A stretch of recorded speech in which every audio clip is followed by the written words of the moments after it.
Star Citizen's premier radio station. I'm no meteorologist, but I'm pretty sure it's raining bitches. Only on the base. I can hear that.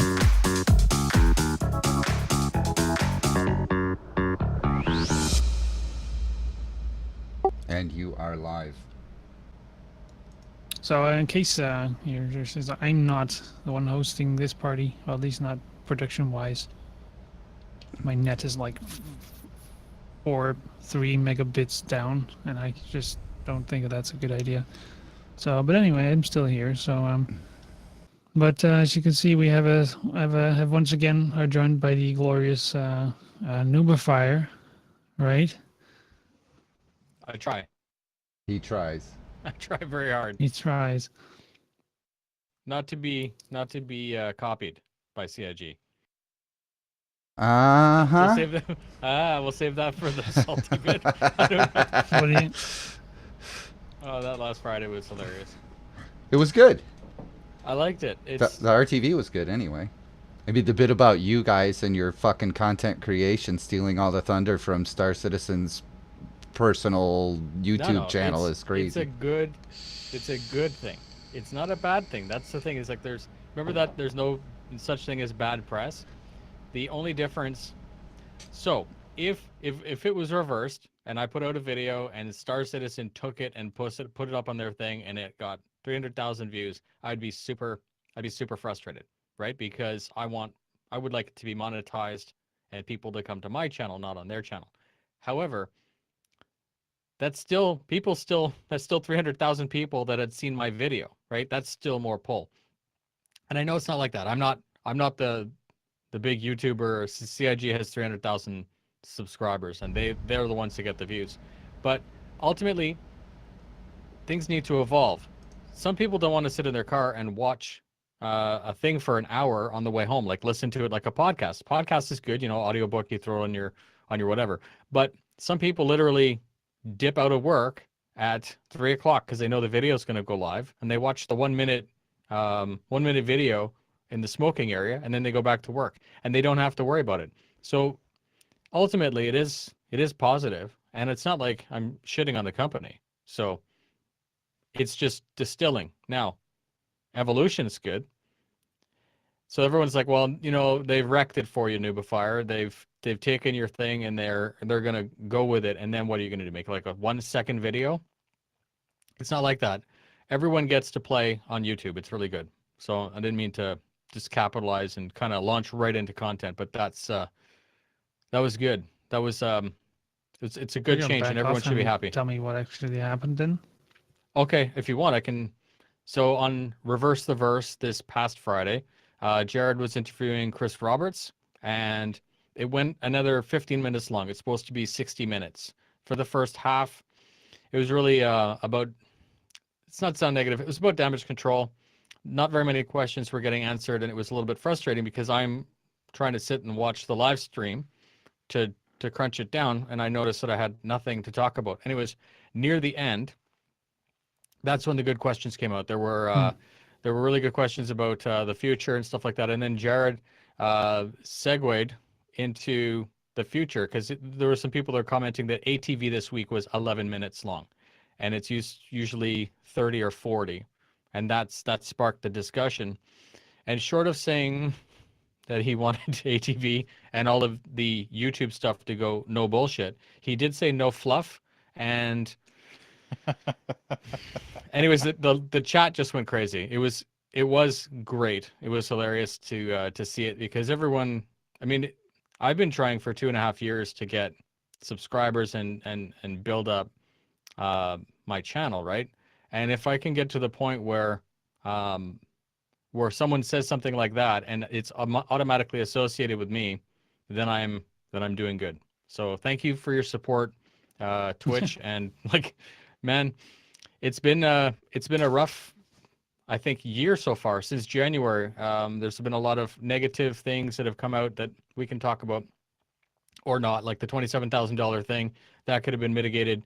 We've already talked about this in offline, and those types of things. Yes, they're media and they're attention grabbing, but that's not necessarily yes, no, bad news is news anyways. However, we could maybe 1 week ahead of that launch a public relations press release and say this is what it is and this is why it's coming out.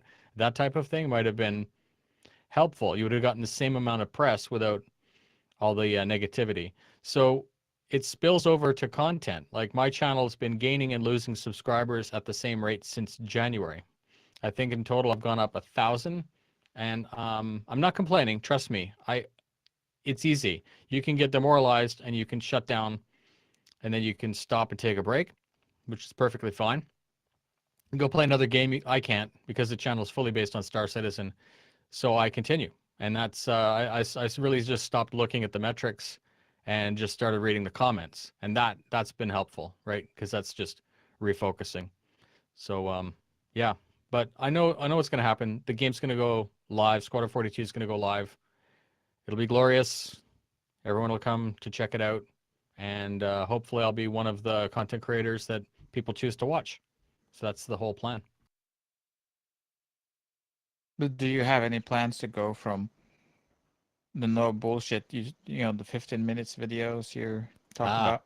So yeah, it's funny because so no bullshit as a brand is a no-brainer. No one has ever sat there and said, damn it, I wish I could watch a 60-minute video on something, right? And that was really the thing that started this. I wanted to see how to configure joysticks back in like 2014, and it was a very detailed video, but it didn't have any semblance of order or flow or anything. It was just off the cuff, and all the information was there. And I said to myself, I think I could get this down to like 4 minutes. And just for the hell of it, I tried. The video was garbage. Like, you always think that what you're making is perfect, but it's when you go back and watch it, it's really not that good. So based on, you know, Toby J and Stormfire, all these guys, they give you feedback, and you could say, no, that's wrong. But in the case of Toby's like, you really need to re-choose your music, you have to choose your branding, and you have to pick a theme. And it was like very helpful. Obviously everyone knows who I'm talking about. He's the Polar Bear, kick-ass streamer. And Toby CIG, I think. Just kidding. but no, it's that level of this community does that. Other communities, like, you're a piece of shit and I'm just not going to subscribe to you, or they'll articulate that you're a piece of shit in chat. And I've experienced a little bit of that, especially when I started to review maybe some other games, like Doom came out, and I did one video on that, and it was exposed to a completely different world. So even though we all think that the community has like a hot and cold side, even the cold side is warm, right? They're not assholes about it. They're just pissed off, and that's good. So I do like making content for this. Those videos on Friday, the two things on Friday and Monday that CIG's been making, I still think that those are necessary, even if it's an hour long. I don't care. And I'm not just saying that because I want to condense it. How often or how important is it that we have direct access to our questions being answered, even if they're not exactly taken word for word or in the right order? I don't think there's too many other companies that'll do that. They'll just go down the list on Spectrum and say, I'm going to go talk to, you know, Matt Sherman about this, or I'm going to go talk to anybody about whatever. It's super good, and it's really necessary for the community. We're lucky that those two shows exist, and I know everyone's super critical about it, but that's just the way it is. And then you've noticed Yeah, go ahead, please. Yeah, so I'm, you know, when you have a busy life, when you have kids, when you have other things that take up time, you know, you are the place where we go to. I mean, I've just spent another boring hour watching endless videos from Star Citizen, from CIG. And I got the same information. I watched your videos first, and I gained nothing by watching all the videos from CIG. I miss some stuff, though. Like, so the thing is, like, this is going to sound arrogant, and hopefully you guys know where I'm coming from, is that I make content the way I would want to watch it. And because of that, I kind of put my filter on something. So if they're talking about I don't know, pets and Star Citizen, and they had an entire show about pets and Star Citizen, I probably wouldn't even talk. I would just like, because, and then, you know, twerk is said oftentimes, because I sometimes offer my transcript for the video. If I know like Redacted Podcast is coming up and they're behind the gun or something like that, I'll give them the script so that he has, it's bulleted. It's perfect. It's, to me, it's perfect for speaking points, right? And then twerk is like, but you didn't talk about this, this, and this. I'm like, that's because I don't care about those things, right? And that's horrible, because as a content creator, I should try to account for everybody. Ooh, you guys can still hear us, right? Then we all turn gray. It's okay. I'm still here. That's it. Ladies and gentlemen, do not adjust your television. Nothing's wrong with your computer.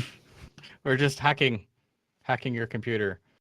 Sound They is can so see good. me. Ha It's perfect. And the You audio should is do still interpretive laggy. dance. It's the only important thing then. You do interpretive dance. Oh, that means I can take my pants off. Oh, perfect. I think I have an icon for shit. that. Yay, we're back. Oh, put pants back on, ladies and gentlemen. There, That we'll didn't give you last some long. That did not last long. little bit of nudity on the stream. So No, yeah, but that's the thing I was going to ask you about. the 15-minute video. Am I going to No. evolve? Well, evolve into more 15-minute videos Right. in terms of the amount of work that goes into it.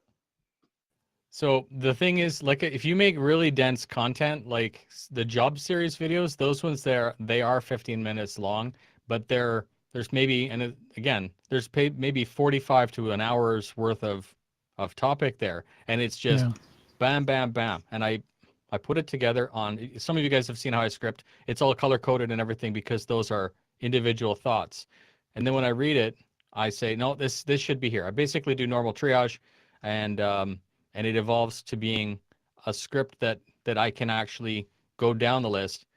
So I'll read audio first, I'll script, read the audio, and then I'll build the video to it. And that way you can get that perfect timing where what you're saying is what you're seeing, and you know all the graphics and everything aren't coincidence. Right. So it's basically like an audiobook or an instructional video. And that's where it's gone. It evolved a little bit there. However, I say that those videos take a lot of time. Another type of video that I have launched, there was one in 3.0, which was down and back cargo run from Olisar, I think, to Yela and back. I forget the specifics, but that was a 15-minute video.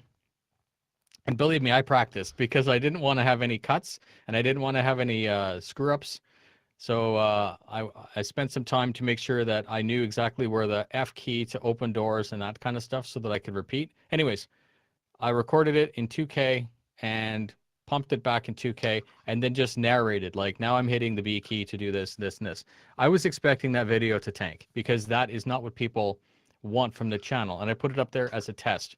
And I was surprised that people actually liked it. There were some people that said, thank you, because now I can contextualize that what I'm doing is good, that it should take you 15 minutes to do a down and back because, you know. But so it could have it should have taken you more like 12 hours to make that short video instead of the 5 minutes of effort you put into it, because it was obvious how fast you threw that shit together and slammed it out on your fucking channel. Just pumped it All out, right, right? it's just bam, bam. No, and that was gotta be first. So there was the mining one. That's the one I'm talking about. Okay, yeah. So that one, you noticed it took me a week, right, to produce that. Like everyone had blew their load on mining, and it was all like, you know, everywhere. And then clean up, and then CIG changed the, they changed it, and which nullified the videos.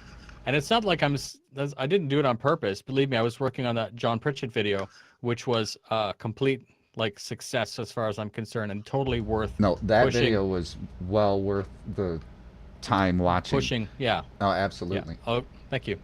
No, I had fun with that one, and obviously it gave me a chance to collaborate and talk with John a little bit more. But the whole mining video, that was, I needed to get out there. I don't like to make videos based on other people's information. I want to go do it myself so that you can get those little nuances. Like there's something that I found out that I showed Moist Noodle today, or I talked about it, is that you can adjust throttle, or you can move your ship closer or further, and that does kind of the same effect. So because I fly stick, my left hand is forward back.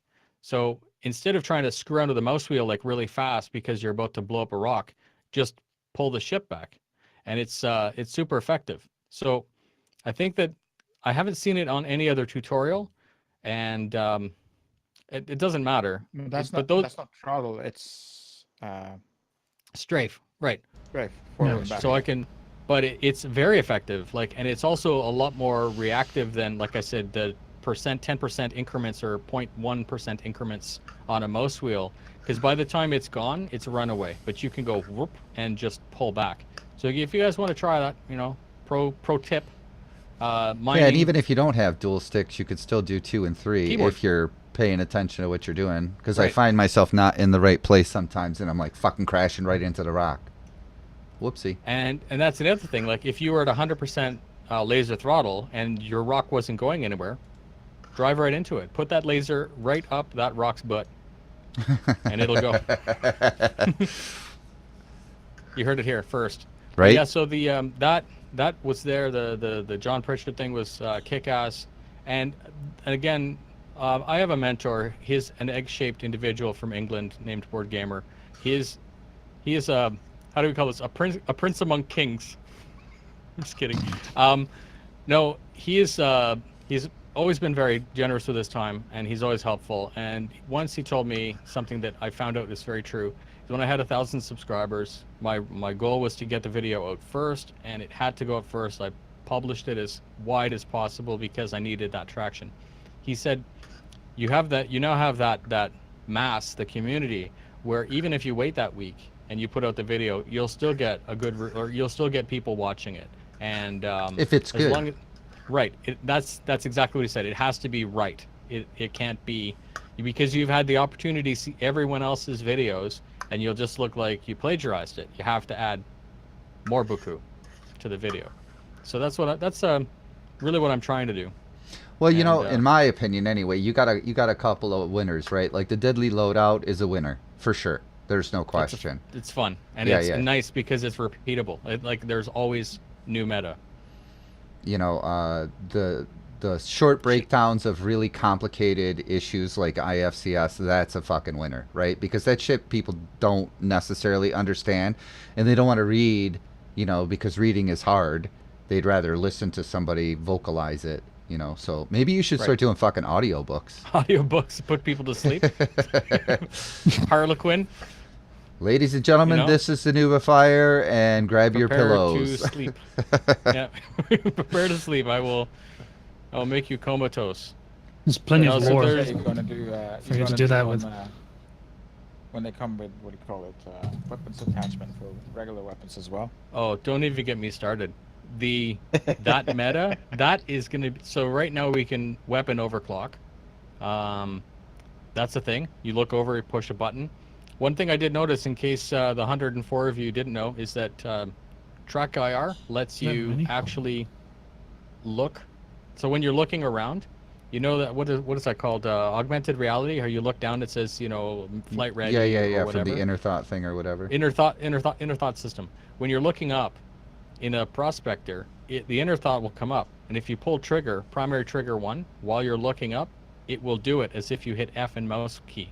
So those of you that are hardcore joystick users and you don't want to let go of your stick, as it were, aubergines in chat, then that's your ticket. So that's one of the things that I'm planning on getting. Again, I don't just want to put it out there and say this is how you do it. I want to learn the whole thing to make sure that I can make a tutorial on it, so that I'm not just saying go try it and frustrating people. I want people to have like a turnkey solution. There's definitely enough people out there that have Track IR. So it's if they can exploit that, then good, because we're not going to get VR anytime soon, right? At least I don't think so. Nope. Well, no, but don't you think that It's the face over IP is going to kind of function similarly? Yep. Okay. Track IR, yeah. So if you have a FOIP webcam, you don't have to Yeah. spend the $150 on Track IR, which is not a wasted investment, by the way. I have Track IR, and it's pretty good stuff. Okay. So this Okay. is not to say, Nick. So I love CIG and I love all their efforts. One, I don't think I'm ever gonna like FOIP, and I think what's gonna happen is people are gonna use FOIP, they're gonna get pissed off with it, and they're gonna mute it, or they're not gonna want to like what Relm's doing there, which is eating. Right? That's cool. You should be eating, but your character is gonna be doing that in game, and it's gonna be, you're gonna be like, what's that guy? Is he having a seizure or something? And it's not a big deal. Now, you have two different ways of mapping where the person's looking. One of them is to draw a point cloud on the face. And it's not like an iPhone 10 where it physically casts dots. It's looking at shadows and features Yep. and looking at your eyes and trying to figure out what the shape of whatever your face is doing at that time. It's supposed to work with glasses and all that stuff, which is good. However, it's interpolating. It's guessing something. It's guessing a fact. Whereas if you had Yeah. 3 LEDs that are tracked by a camera that's running 120 frames per second, etc., etc., Sure, it's much more accurate and precise. Sure. you should be able to aim with Track IR, and even that's difficult. But as soon as that thing, like I was watching SitCon, I think it was last year, where they announced FOIP, and the chat just went insane. It's like, oh, death to Track IR and everything like that. And I'm like, sure, but I'm certainly not going to trade. It's Especially the if you own it. precision, right? Yeah. Yeah. I haven't really tried Track IR, but I was there at CitGenCon. I tried some of the demos there. I'm just saying, like, It's like if you are trying to get this kind of motion out of it, your computer's going to always be lagging. And again, I haven't tested it, so maybe I'm just actually. Well, maybe just you got to a big put little hater. LEDs on your skin. No, like the Or Squadron 42 IR guys emitters. with all the dots on it. Yeah, we'll just paint some dots on my face. Every Like day where- you have to go into cat mode and fucking put little dots all over your face God. just to play this game. Cat's eye above your eyes. Holy along your shit. nose, and just kidding. You Could mean you I get imagine? to have an excuse to do that? Nice. Then just everybody for the won't video think game, you're huh? a fucking freak. Yeah. dude. Go outside and get the mail. Hey everyone, it's a Star Citizen. It's okay. Lol. Okay, so imagine you'll be streaming like that too. a couple things real quick because I got to pee, so we're going to do music. But there's some caveats to this, right? My first caveat is that my XSplit is completely fucking frozen, right? So I'm in split mode and I'm trying to edit the live scene to put the names of the people, and now it won't respond. I can't drag it. I can't do anything. I can't switch scenes. It won't do shit. So they're saying the audio is out of sync with your mouth, so it's weirding people out, right? And I don't disagree. Right. The reason for that is because I'm doing this and Rellim is not doing this, and Rellim's been doing this for a fuck of a lot longer than I have on this channel, so I'm winging it. So if it really bothers you, I don't apologize. So with that, when we go to music break, you're going to see everybody's pretty face, and they're going to get up and go do stuff and all that stuff, but you'll hear music and you won't hear audio. So that's what we're going to do right now. We will play... There's still questions in, right? yeah, and there are... somebody started the bot, right? I think we hamstered it. Yeah, we so did. Yeah. We are... this. I feel like Rellim now. If you want questions, it's like every other Twitch thing ever, including CIG, question in square brackets or Q in square brackets or ask in square brackets. The bot will pick it up, put the question in the blah blah blah bot, and yeah, we'll get to your blah blah blah at about would it be 18:30 Eastern Standard Time, whatever that is, UTC. Are you Yeah, so drinking it's energy in drinks town. still? Me? Yeah. No, Canada Dry, man. Oh, okay, good. You know no, what though? Canadian If you guys want to stick around for 15 minutes, you're gonna see me check my text messages and adjust my green screen. So that's good quality Well, content. there you right go. there. Yeah, because I can't switch scenes We to all get want it that. get it out of a thing. So we're gonna do that right now. We're gonna play something. I don't know. I'm just gonna click play here, and we'll be back momentarily. In a world where if you don't know what you're talking about, shut the fuck up. Shut the fuck up. All right, ladies and gentlemen, we're back. Well, not like we went anywhere. Yep. Was that No. 15? That wasn't 15. Huh? That is the fallacy that is Star Citizen right there. It's all a fucking It's Windows illusion. fake. The game's not real, dude. It's a scam. No. What if that's just a window blind and he's really there in the canyon and he's Oh, in yeah, his that's- building? Do you know how dangerous this canyon is right now? I take two Yeah. steps back, I'm fucked. I'm like, Oh, that's funny shit right there. So if you're just seeing my screen, this is so cool. You saw that? the game I did exactly woke what up- it's supposed to do. The game did what it was supposed to. No, I woke up in my bed, which I logged out from a couple hours ago. No, So I didn't that actually ship, know this. that ship you're Right. in is now a mini Vanguard. It's a $50 Vanguard. Size Yeah, 4 with size on the 3. nose? Yeah, but I mean, I think it still only fits like one weapon anyway, right? It's One like you size can put, 4.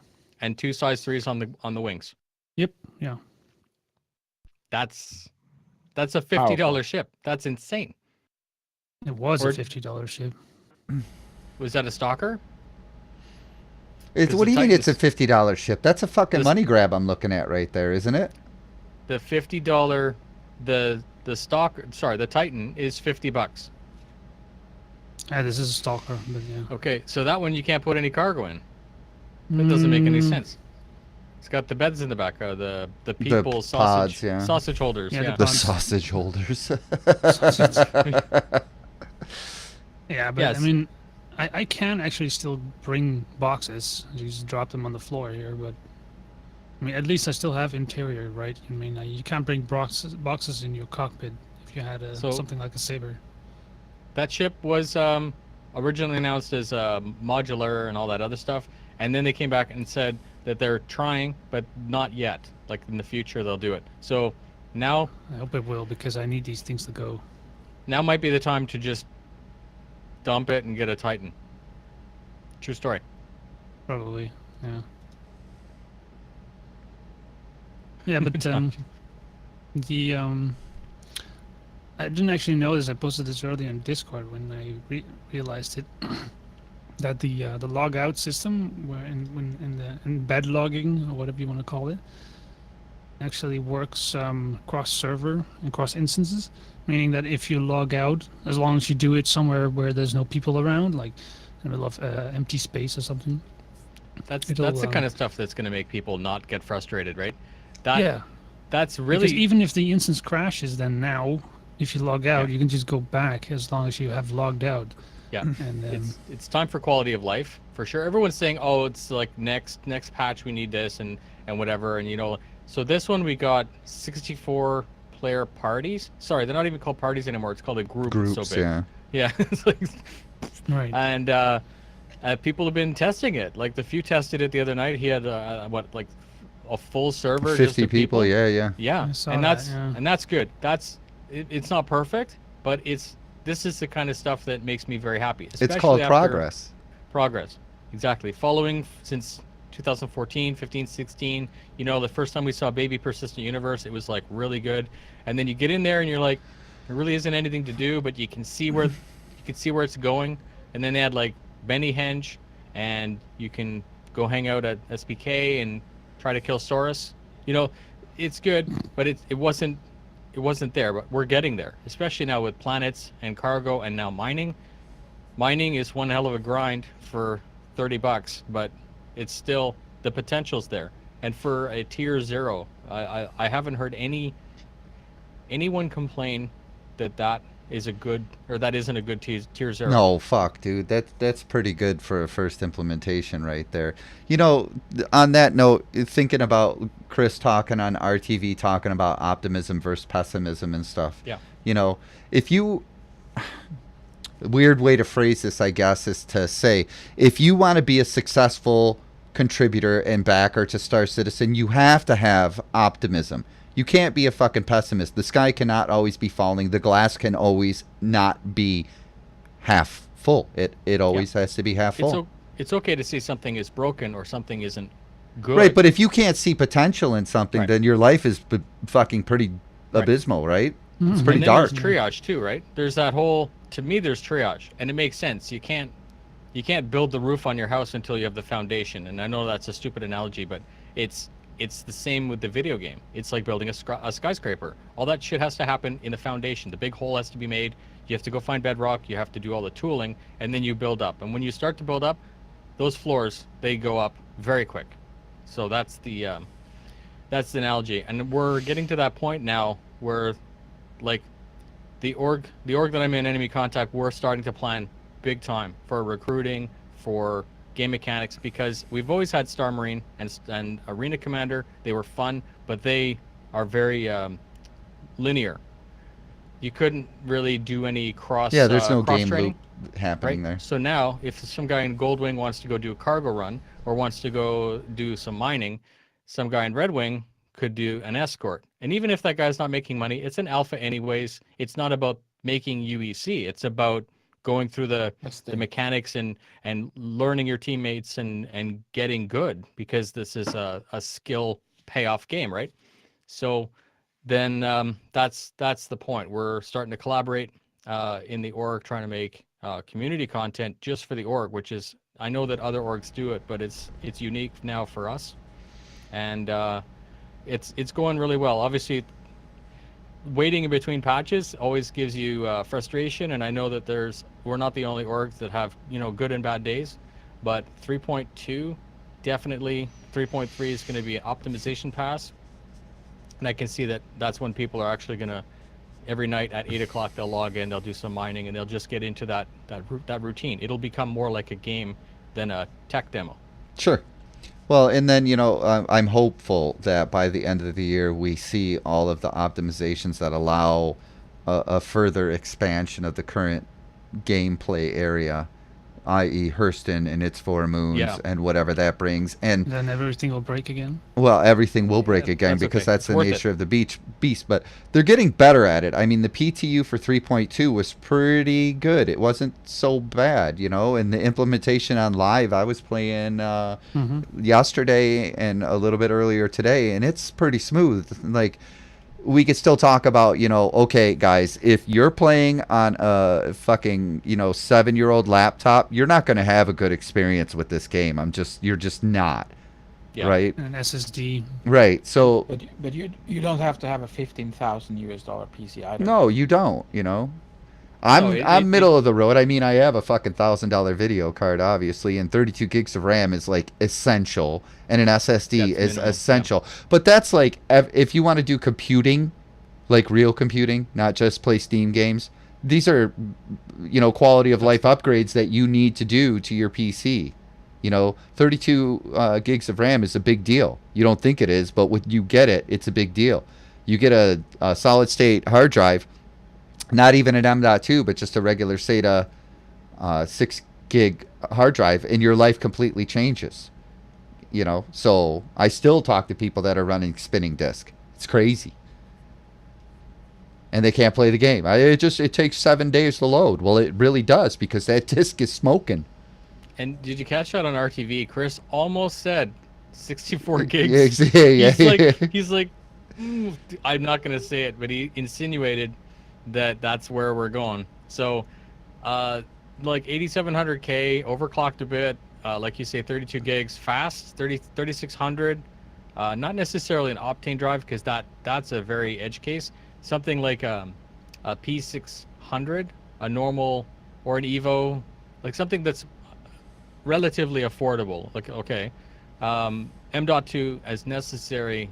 This is all like standard. You can't expect to run this code that's being made for 4 years from now, not from 4 years from 2014, on a normal, like you say, laptop or something like that. And a good laptop that'll run Dota, that's fine. Like, this isn't Dota. This is reminiscent of Crisis. Right. Like, well, that's the point right there, isn't it? It has been stated since the initial onset of the Kickstarter of this game that Chris Roberts wanted to build a game that melted video cards. Yeah, and he that's good. said that's that specifically. You know, I want to melt video cards. So right. if you're not prepared to upgrade to participate in the I'm calling it pre-alpha because it's not really alpha Yeah, yet. whatever this is. Well, yeah, right. You know, the glorified tech demo, whatever the hell you want to call it. If you really want to participate and have a semi-enjoyable experience, you know, you got to have the money invested on the back end. If you don't, you know, that's cool. Just wait. Just chill. Just chill. And don't buy ships if you don't have a good computer. Right. There's another good point. Like, don't buy a focus. $27,000 game package when you need a $2,500 PC first. Don't do that. Because you know that's mandatory, right? $27,000 game package. Computers, hardware, and then chips. Right, right. Considering, well, wait, are the chips still earnable in game when the game goes live? Yeah. Oh, sure. I thought that I watched a Sid Alpha video that said that wasn't the case. Sorry. Fake news. Fake news. Just saying. Oh shit! It must be BBC. What'd you do? BBC You crashed? Canada. No, he heard fake news and he jumped Oh, up. good. Sorry. You freaked me out. I'm like, woo.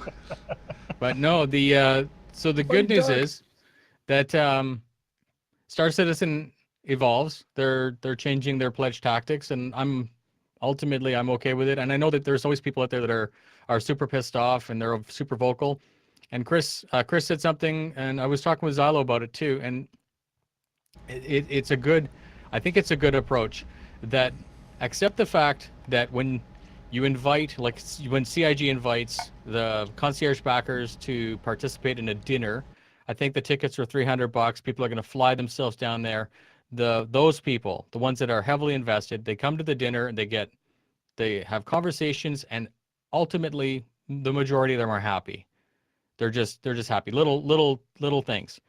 And then you sit back and you say, well, who are all these people that are super pissed off? You're like, oh yeah, those are the guys that don't have any money invested in the game, and they're just being trolls, right? Really. So then you, as a company, you can basically say, not necessarily unimportant, but focus on the people that are happy. Those are the ones that you're trying to target. And I sometimes do that with the channel too. Sure, but go back to what you were saying before about realistically, it's an old saying, you know, any publicity is good publicity, because if people are talking about you, then the people who are like in the middle that don't understand anything may go do more research. And the people that are going to side with the people that are talking shit, like, you know, you get negative comments, they're not worth, you're never going to reach them anyway. No, and I've said that in the past. Like I'll give one negative comment, someone will say something stupid in the chat or something that's wrong, and I'll say, no, it's like this, and they're like, screw you, Noobifier, you don't know what you're talking about, you're a shill, you're obviously being paid for by the company, that one thread was funny as fuck. Yeah. That was good stuff. But all that, and then you just say, thank you, I've accepted that I'm never going to be able to change your mindset, and I don't care. And I'm good with, like, I'm fine. I don't make content for those guys. I make content for the people that want to come. And it's not like a matter of shill versus no shill or being super proactive. I think I've set myself in the community that people know by now that if something's stupid, I will, or that I don't think something's working the way it could or is not as good as it could be, I will try to take an objective approach to it and just put the facts out and let people decide. I always try to do that with a video, to not steer someone in the direction. I hope that I'm successful, because that's the plan anyways. But you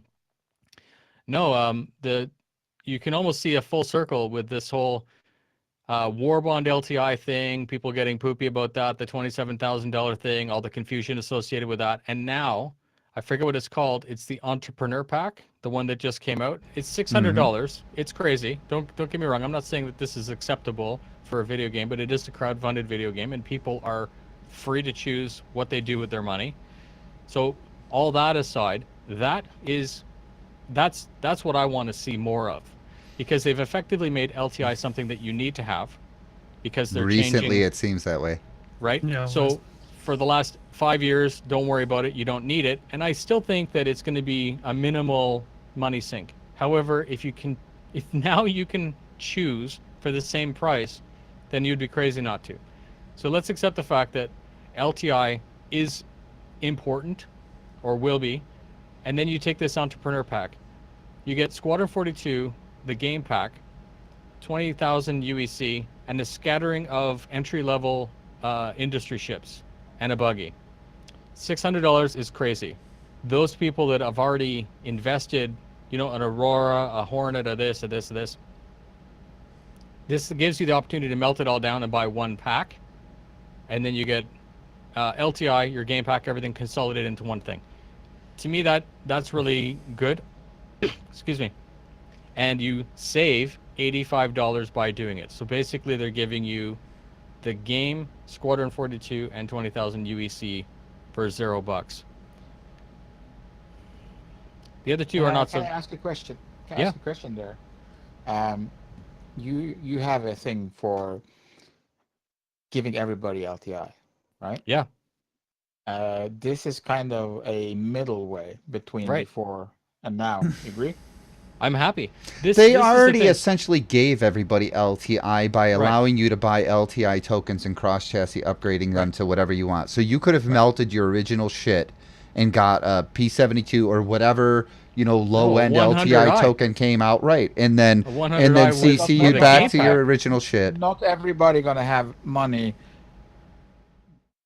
We need to keep one game pack. available. True. You know, they might have available additional funds. We don't want you to take up any loans or credit card for this. So they No. only may, you know, get, you know, 3 or 4 times a year the money to do stuff, and that is almost guaranteed not to coincide with when CIG have a sale. Right, and that So- was the point. This is what I was saying. Like you basically are bringing up exactly the point that I was trying to make with that one video a while ago, is that all this hoopla and hocus pocus is artificial scarcity and that kind of stuff. I really still think that we're hurting ourselves, because that first time buyer, the first person who wants to come and says, okay, I just did a new video script for 3.2's release. In it, I specifically say, buy a Mustang Alpha, upgrade it to a Titan, and stop. Stop, put an egg timer that goes for 1 year, and don't do anything buying ship related until you know exactly what you're getting into. Sure, because that constitutes what, like a $65? It works out to be $85 if you include Squadron 42 now. So that's an $85 game. That's 2 games and the ship and that beautiful Avenger, which is a good starter. The Alpha is good, Round, yeah. but it's got weapons, it's got cargo, it's got good shields. You can carry a friend along. It's got a bed. You know what I mean? So this is the thing. And of course, there's no tutorials or anything like that. There are YouTube videos, and there are tutorials, but nothing like welcome to the store. And then there's like a 4-hour video explaining all the ins and outs. I guess what I'm saying is I don't want people to come to the store, buy something, and then get frustrated that they may not have bought the right thing. Or in 2 months, they'll see something new come out, which absolutely destroys the thing they bought, because that thing had 6 months, and now this new thing has LTI, for example, Or and then they're left what with is something it, that they can't melt, you know? 60 months insurance. Right. So again, buyer's remorse is important to keep people's faith. And Sure. that was the whole point of those videos. Yeah, well, unfortunately, like your LTI for all video stated, you know, over time, the system has kind of just been built on the back of the previous system. So it's relatively convoluted at this point. So Yeah, it's going to have to be like a scorched earth, like all or nothing kind of change. But I did say it sorry, that was loud. That $600 package, as stupid as that is, if we were to get some of those around the $200 mark that included lifetime insurance and you could use store credit, that would give everyone an opportunity to consolidate their fleets and fix all of the mistakes that they've had perhaps done in the past. All those people that are stuck with like a starter 3-month insurance Aurora that they upgraded to a Reclaimer, for example. That's unfortunate, because that's a gigantic pledge with 3 months insurance. So sorry, I'm just adjusting the temperature here. It's getting warm. We're currently in Ontario, Canada Day. Congratulations, Canadians. We made it another year. And it's 35 degrees Celsius outside. yeah, it's which fucking is brutal, right? I heard about Unheard that, of. It's like normally 20. It's like a full 15 degrees Celsius. I know that probably means nothing to you guys in the United States, but just like 110 Fahrenheit, something stupid. It's hot. It's fucking Yeah. hot. Yeah, I'm in Michigan. It's fucking hot. And I'm There's in a no question. basement and I'm turning on my air because I can feel it. Yeah, well, you're locked in a little cube of triple insulation, something. My fart room. Your fart room. Yeah. That's where all the bodies get hidden. I know the neighbor. I gotta always be super polite so he doesn't assume things. Call the cops. All right, that's So, good yeah. shit. So we're at the top of the hour, and we'll do another little tiny break and let anybody do whatever they got to do. Yeah, and you can watch the conversation happening behind the scenes without audio while that happens. What was I gonna say? About the ship pricing thing, right? I think the thing that gets lost in that is you can't really use the argument to say, oh, for a AAA title, you know, $65 is good because you get 2 games, because you don't. You don't get shit today, okay?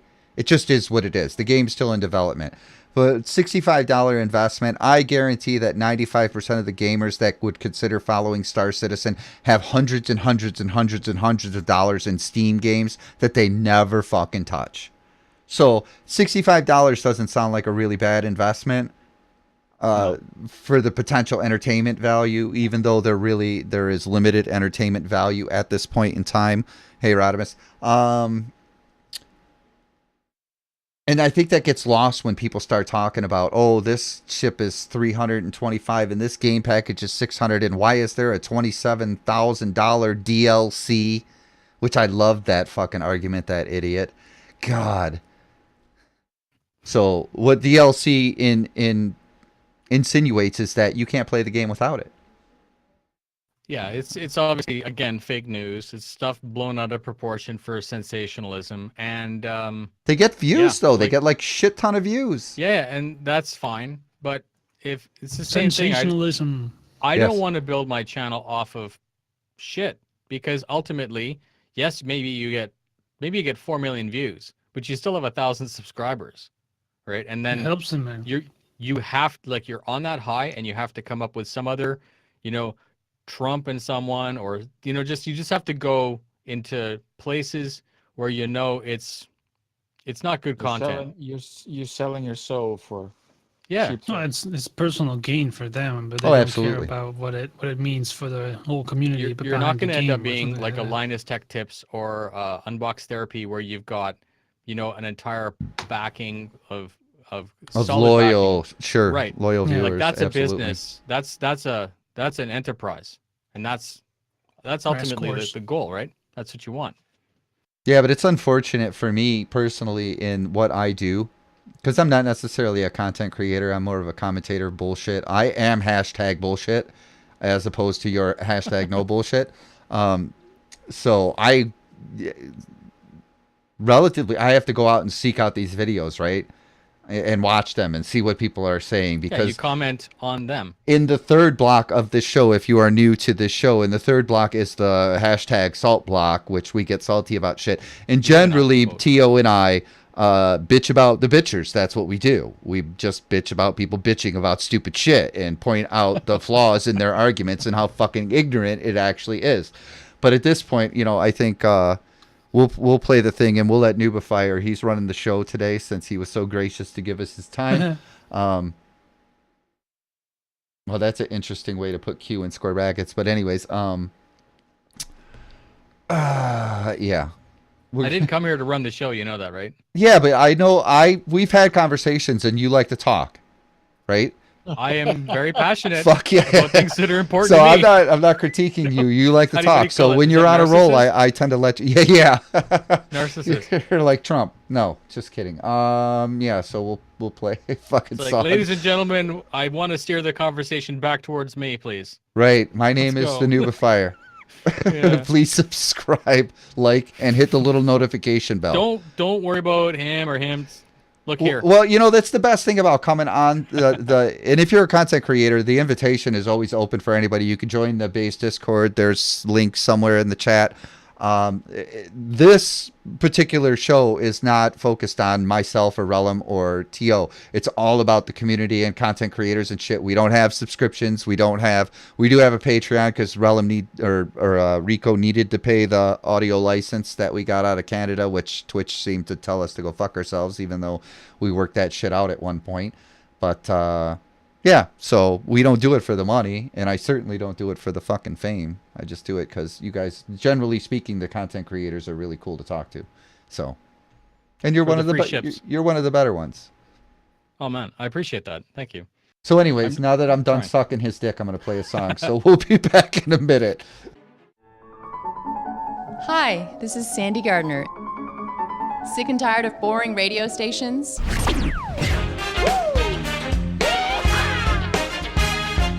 Welcome to The Base, Star Citizen's premier online radio station. Visit us at TheBase.sc.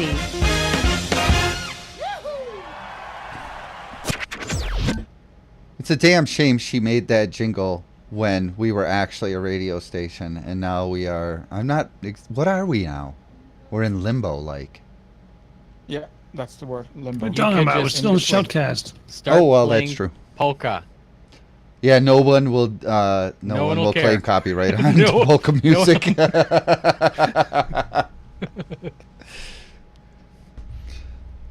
All right, so Rellim's busy playing around today since I'm doing the thing. He gets to enjoy his Sunday.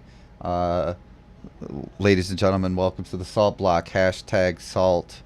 Get your emotes ready. Yeah, it's part. What is that? Chips with salt. Oh, salty chips. He found that in that chair. It's from the Korean War. Oh shit, that's funny right there. A whole bowl of them. They were in the chair. I'm ready for this block. Oh fuck, that's good stuff. They wanted to know if that was Dr. Evil's cat. Same breed. Same breed. There you go. Now you know. Never hurts Isn't that to a ask. Bengal cat? He's so tiny though. So we have two. That's the one that prefers my wife because your pet chooses you, and obviously the big fat one.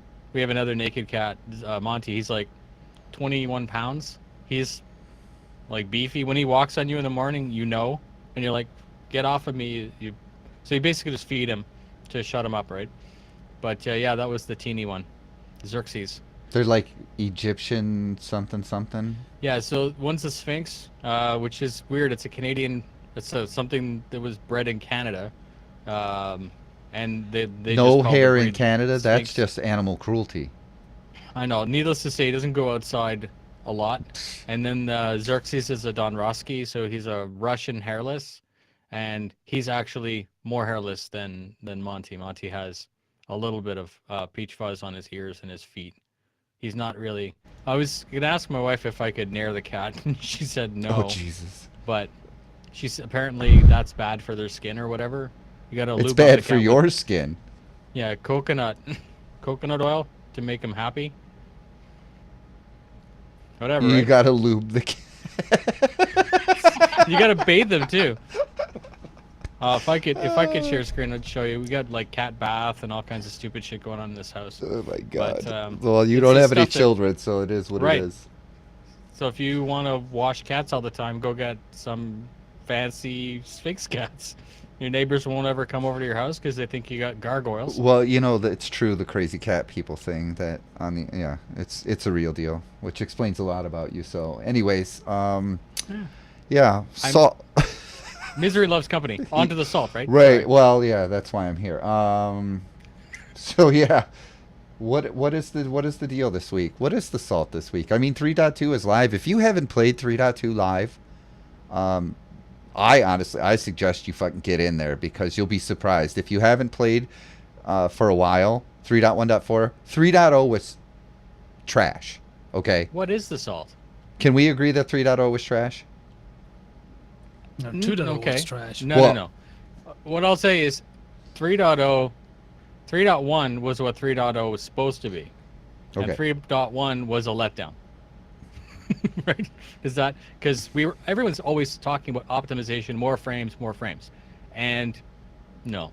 But just like everything else, when you think about the history, don't you tend to think about it as good times, even though it was shitty?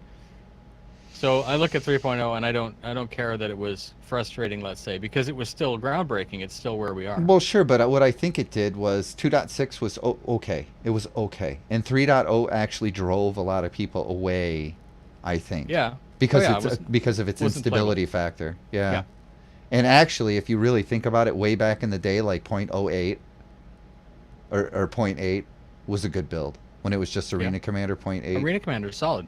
Because back then we only had small ships and stuff like that. That's true. In a confined space, in a small instance. Yeah. And And then yet- the Cutlass was brought into Arena Commander. Oh my god, that was hilarious. I That made was just- yeah. 4 videos, and I even got my friend who'd never played the game before, and he likes flight sims, and I sat him down. I'm like, Cutlass Racing, go! And it was one of my best shitty videos because it was like before I even was trying to get subscribers, and it actually hit Reddit a little bit. It got like 150 views. Not whatever, right? But it was just so much fun to listen to his reaction because the mic was live. And he's just swearing and not understanding what the hell was going on with it. But so here's the question for you: what's the salt for this week? And we can ask chat that because I don't maybe have I'm an any. optimist. There's nothing really salty this week. There's I mean, some other than the fake fact salt, that like Chris people Roberts put the kibosh on your whole scam that's with your no not- bullshit that's, thing. No, that's good. I think that's good. The community needs that. The only thing that screws up are the streamers who wish to watch those that's videos true. on stream. Shit. Right? They will That's have to like Talk. montage a whole They'll bunch have of. They'll actually entertain their viewers, right? We'll have to talk. Oh, shit. Scamifier. Yeah, that's The me. I'm the scamifier. scamifier. Thanks for your support. You fucking chill. Send me some money so I can scam you. Do you have a No, Patreon? don't do that. I do, but that's not the point. The we could talk about some pseudo salt. We the got to community, crowdfund some hair for your cats, Oh my god! Or like a suit or something. Maybe some right? A knit- sweater. get the queen to knit a Cat scarf. sweaters. Okay, I have a question for you, Noob. Yes. So, in all your, short videos, you try to stick to general points being brought up, talked about. Yeah. But there's a lot of in between and reading between the lines. You have to when you listen to, Chris Roberts. When you have to read between the lines because you have to know what the other people that actually are developing the game says, and then you have to interpolate or extrapolate what he's saying, on top of that, so you have a kind of a fix on it. So, where do you go to get that information from you? Because you don't get that in the small segmented videos in the updates. Okay. So it makes sense that the longer you track something, the more you know about its history, right? People study World War II so they can understand future wars because it's important to not make mistakes twice. That's not necessarily the point. The point is, if Chris Roberts comes out tomorrow and says LTI on everything, all the people that are new to the game are like, yay, free stuff. And then all the original backers may say, fuck. That's not what you said. You are now a liar. And that's the difference, is having that continuity. Hopefully I'm answering your question. Having been part of it, just like you guys, you know stuff because you knew stuff from before. And every single thing that someone tells you that's new is always evaluated against what was told before. And then you automatically do that's good, or I don't like that. And that's the way humanity works. So the point of the video is, if I try very hard not necessarily to, I express my opinion on stuff, but like I said before, I try to do it in a way that doesn't just piss people off, because that's not going to be a successful channel. And it's not that I'm trying to be political or apolitical or anything like that. It's literally that people are smart enough to make up their own mind. And if you try to research something and present both sides, and say this is what it is without making someone think something or the other, people like that. I think it's refreshing. I like it when I watch videos like that. There's a guy, Doug DeMiro, he talks about cars. He just gets access to these ridiculous cars. And he doesn't really give his opinion on it. He just shows you the car. And then you can decide whether or not you think that's a cool car or not. Like he gives his little rundown at the end. But it's refreshing as content because you're not being channeled into something, right? So I guess I'm turning this into a bullshit answer. It's so long. It's a long one. All of the videos that I do, even though they're short, are tempered with all of the information that I have. The sum of my experiences with Star Citizen, every other video that I've done in the past, every single script is still there and I can refer to it. I sometimes go watch, if I'm going to talk about mining, I'll go watch my old video on mining so that it's fresh in my brain. I may click on that link from the original mining document and reread it and then copy paste individual pieces out. Just like those people that take last week's roadmap and compare it to this week's, it's like highlighting the changes. Yeah. It's the same thing. This is what was said in 2013 and this is what is being said now. They're different, but the difference is justified because 2013 didn't have this game mechanic or didn't have planets or didn't have, bounty hunting or all the other things. So that's not necessarily salty for the salty block, but I know that people get pissed off when they just misinterpret something and don't really look at it and look at the big picture.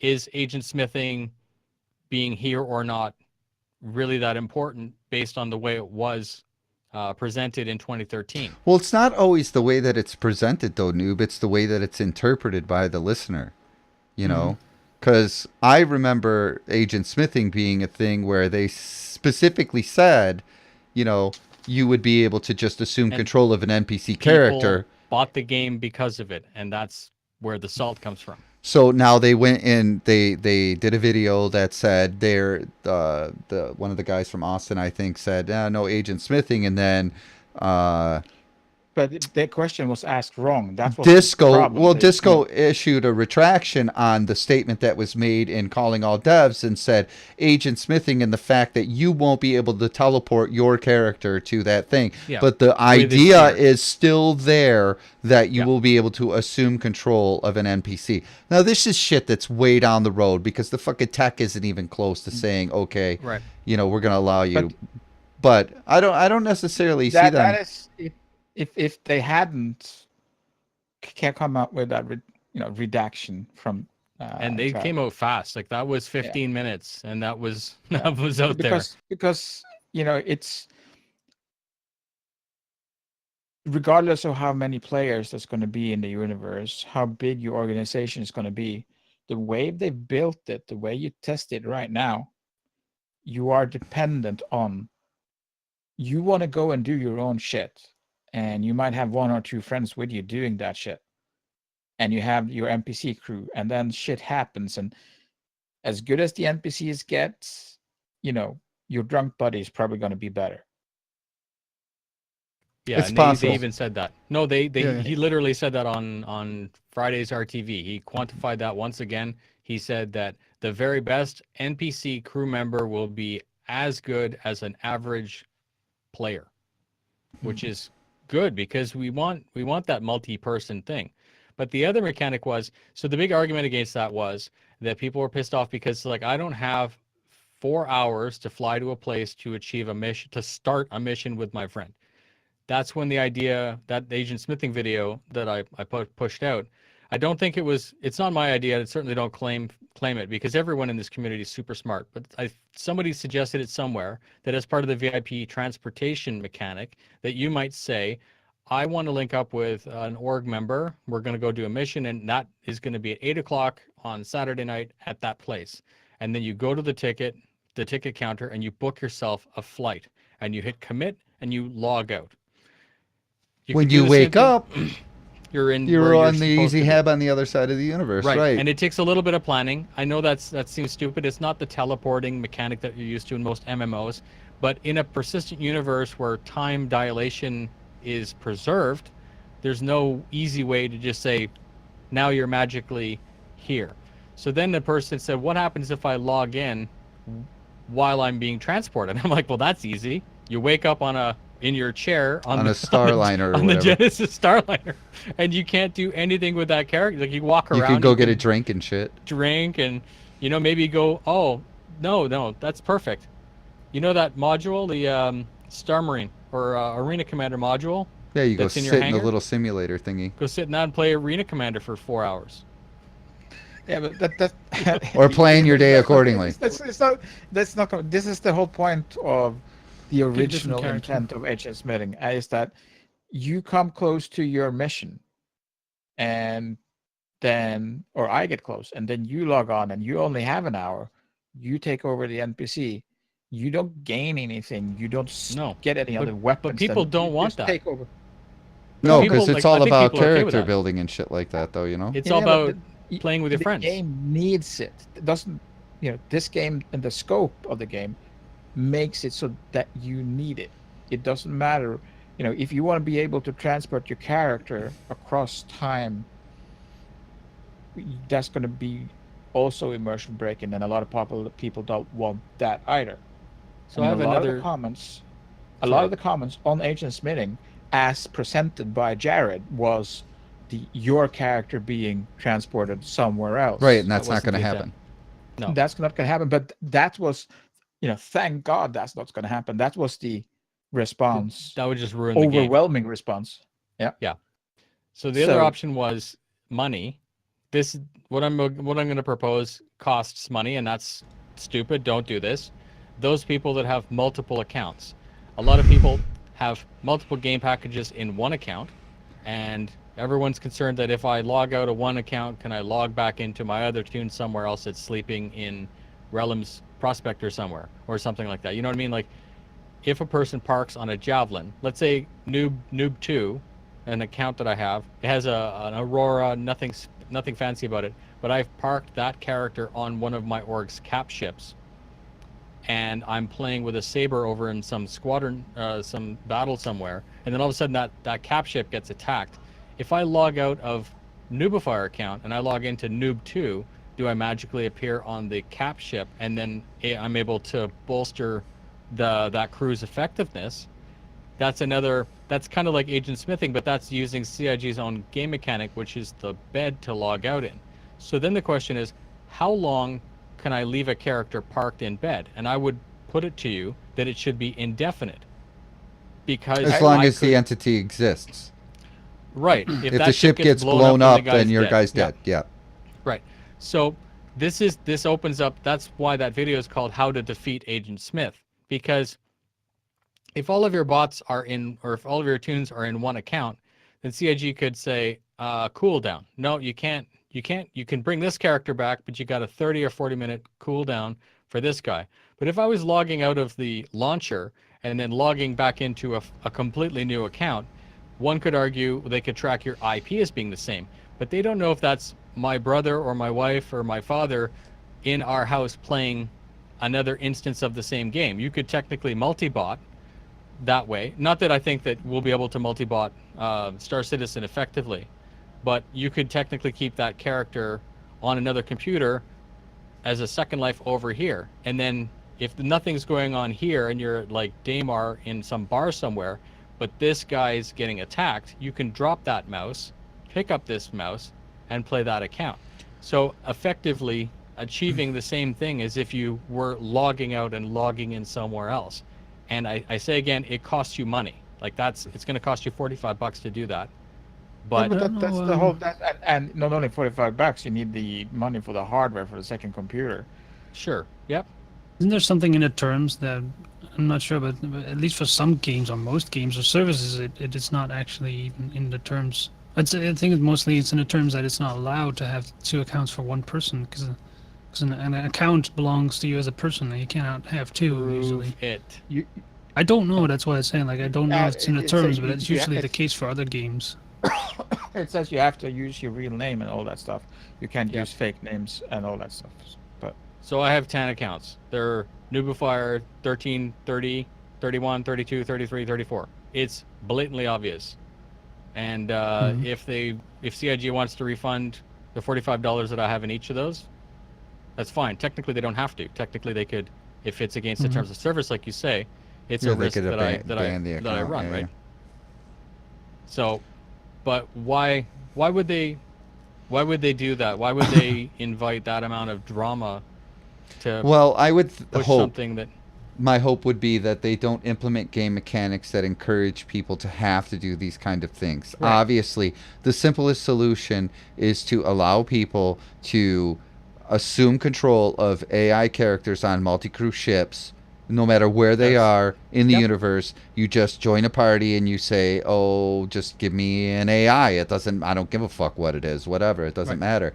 And then you could spend your playtime with your friends there and blah blah blah. Because eventually, at some point, if this all pans out to be what it's supposed to be, it's going to be ridiculously complicated to jump 5 systems to go play with your friends in a single day. Right. It's going to be, for the hardcore, no problem. But And for if your those friends people, leave you 5 systems behind, they ain't your fucking friends. That's all. no, it's definitely an interesting. So this is the thing. I don't envy any game developer because those are the types of questions that and how bounty hunting works and all these other things. Once I bounty hunt someone and throw them in my cell, am I able to troll them and just log out, or do they magically, spawn somewhere in some court somewhere, and then I have an AI in my ship? Like these are the questions that are, because most other games like Skyrim, it doesn't matter because it's a single player RPG. Sure. It doesn't have consequence. It doesn't break time because it's a party of one.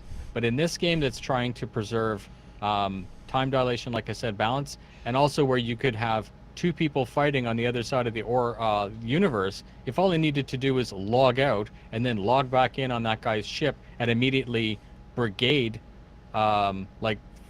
basically fix that battle, because another org planned it, I shouldn't be able to defend against it without having to plan for it, right? The causality, and that's what makes the idea of this game good. And it's, again, I understand the idea of agent smithing. I don't see anything personally wrong with it. That's planning. You're paying for AI to be on your ship. You have to Right. feed them, you have to clothe them, you have to pay them, you have to make sure there's resources on board, you have to pay for Plan. all this. Yeah, you have to prepare, and it's- that's the good thing. So let's say you and I are, let's say I'm on a Cutlass with an AI, and we get attacked, or I'm about to go through a bad spot, and I say to you, I'd like you to man my turret. That's not the way it's proposed. Is you wouldn't appear on my ship and just magically. You would effectively remote control whatever I had there, and I think they even said that you wouldn't get financially compensated or anything like that. I would be after your skill and your teamwork, not necessarily any kind of real gain. Now, if No, everyone can you- do you that, don't- Yeah, you have to. There's one more point. There's no. Yeah.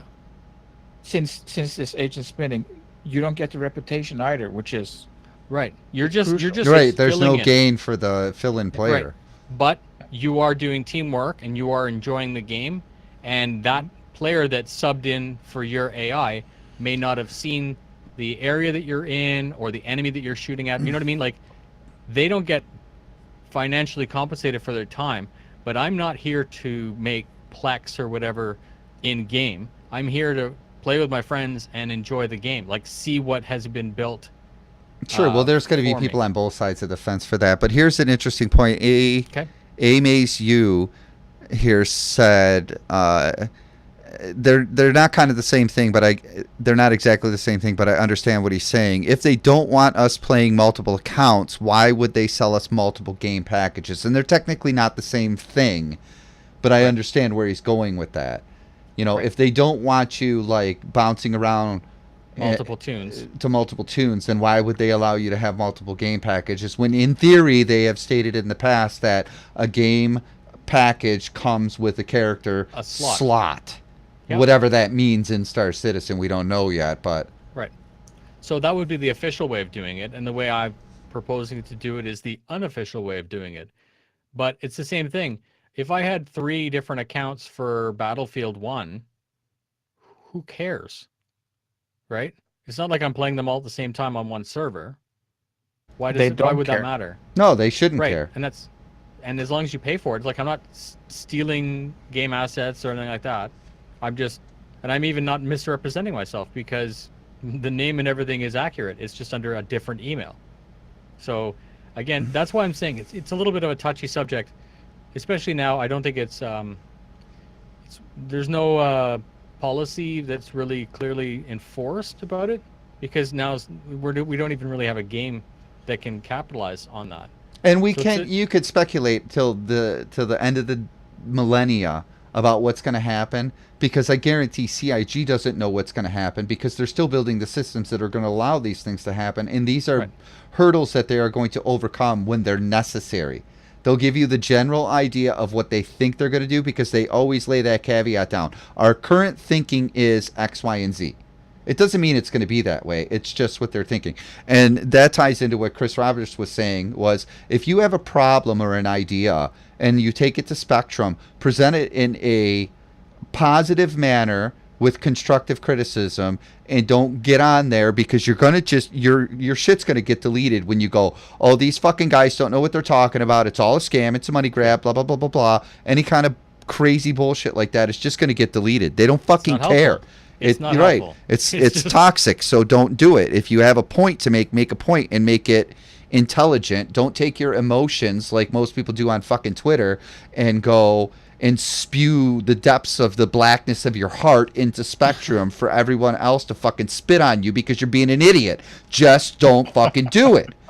So that's pretty simple. One other thing before we hit the questions, because we're not actually going to take a music break. I'll probably play a jingle and then we'll go to questions. There was like a whole section to chat right there where one point about this is, if we can get a crowdfunded campaign together to fly Dupsums to Detroit so I could smack that bitch in his filthy mouth, that would be great. But that aside, right, there's all this crazy shit in there about, and this goes on across all platforms, and now I almost lost what I was doing because I'm paying attention to chat.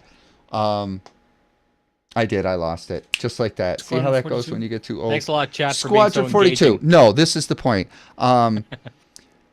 Did anybody actually contemplate the idea that Chris Roberts specifically stated, the more money I get, the bigger I'm making the fucking game? Period. No qualms about it. That's what he said. Am I remembering that accurately? Well, no, he asked the community, what do you want us the to community then, yeah. He said told him to do that. Point. Yeah, do we go more or do we build what we got? And we collectively said more. And in a previous episode, I was criticized, and I was actually quoted on Twitter as saying, it's the backers' fault that this game is in perpetual development. That was my exact statement, and it really is the backers' fault that it is in feature creep, whatever the fuck you want to call it, because we keep giving them more money. And here's the catch-22 of this: if they were to just develop the game as was thought in the first place and took this $200 million almost and didn't do shit with it, you would be freaking out, right? Where the fuck did that money go, Chris? What kind of house do you buy? What kind of car does Sandy drive? You know, all this kind of stuff. The argument would just be flipped on its head. So it's all ridiculous. So the point is that I'm gonna get in trouble because my wife is looking at me. I am triggered. Get the fuck out.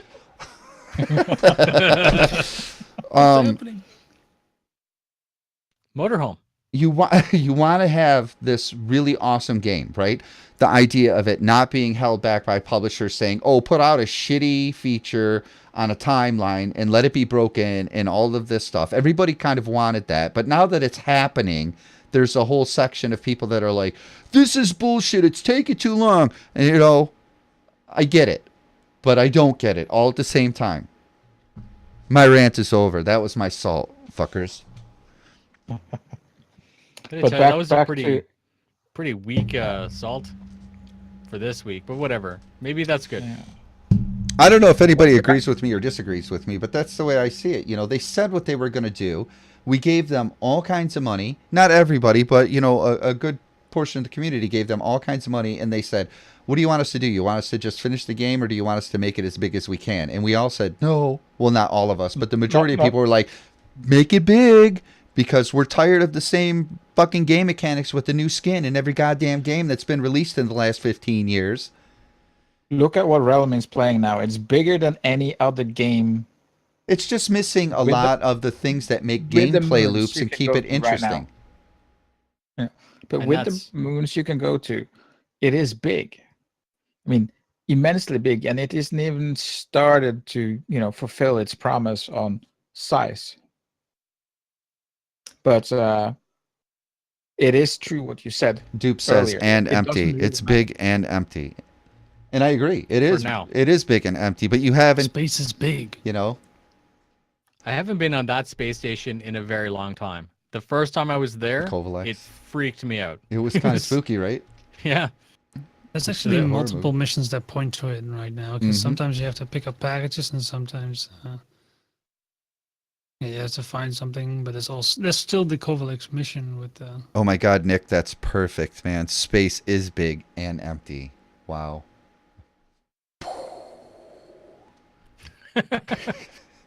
But yeah, that comes back to something we can extrapolate on a little bit more, Salter. A lot of people think that, well, we need more content, so there's something to do in the game. And people seem to forget that they will still have to go and find the content. It's not going to pop around like in Skyrim, just around the next tree. You will actually have to go and find the content, find what you can mine, find what you can transport. You have to go and find NPCs that want to kill you, or find NPCs that you are supposed to be killing. You have to go somewhere to pick up a mission a lot of the time, especially if it's on the side. And all of this stuff will take time. So it's not going to be an instant thing. There's already content here that you can do. It's just going to be more of the same content that you can go out and find, and it's going to still take your time. It's not going to be instant, and that is something I think people keep forgetting. It's still going to take. Nope. It's going to take as long as what Rellim is doing now. There's not going to be no instant. I just want to do something. And I don't think General rules.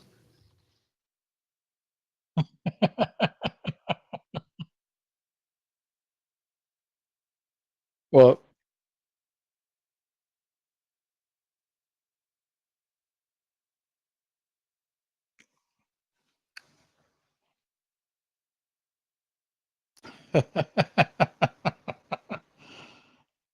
I actually had an anecdote of that about you that muted? this morning.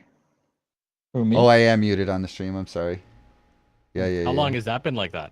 Just a minute. When I was vaping, I have to mute it every time I vape because I don't want them to listen to. Ladies and gentlemen, we're back. We were talking about how long it's going to take. Oh, I was watching a video or something. I don't know if it was the Star Citizen Facebook page or something that was like, by the time this game launches, most of the people who backed in 2013 will likely be retired, because we were all like middle age-ish at that point in time. The majority of the backers, what did we think the average was, like 38, 40 years old for the initial onslaught of backers?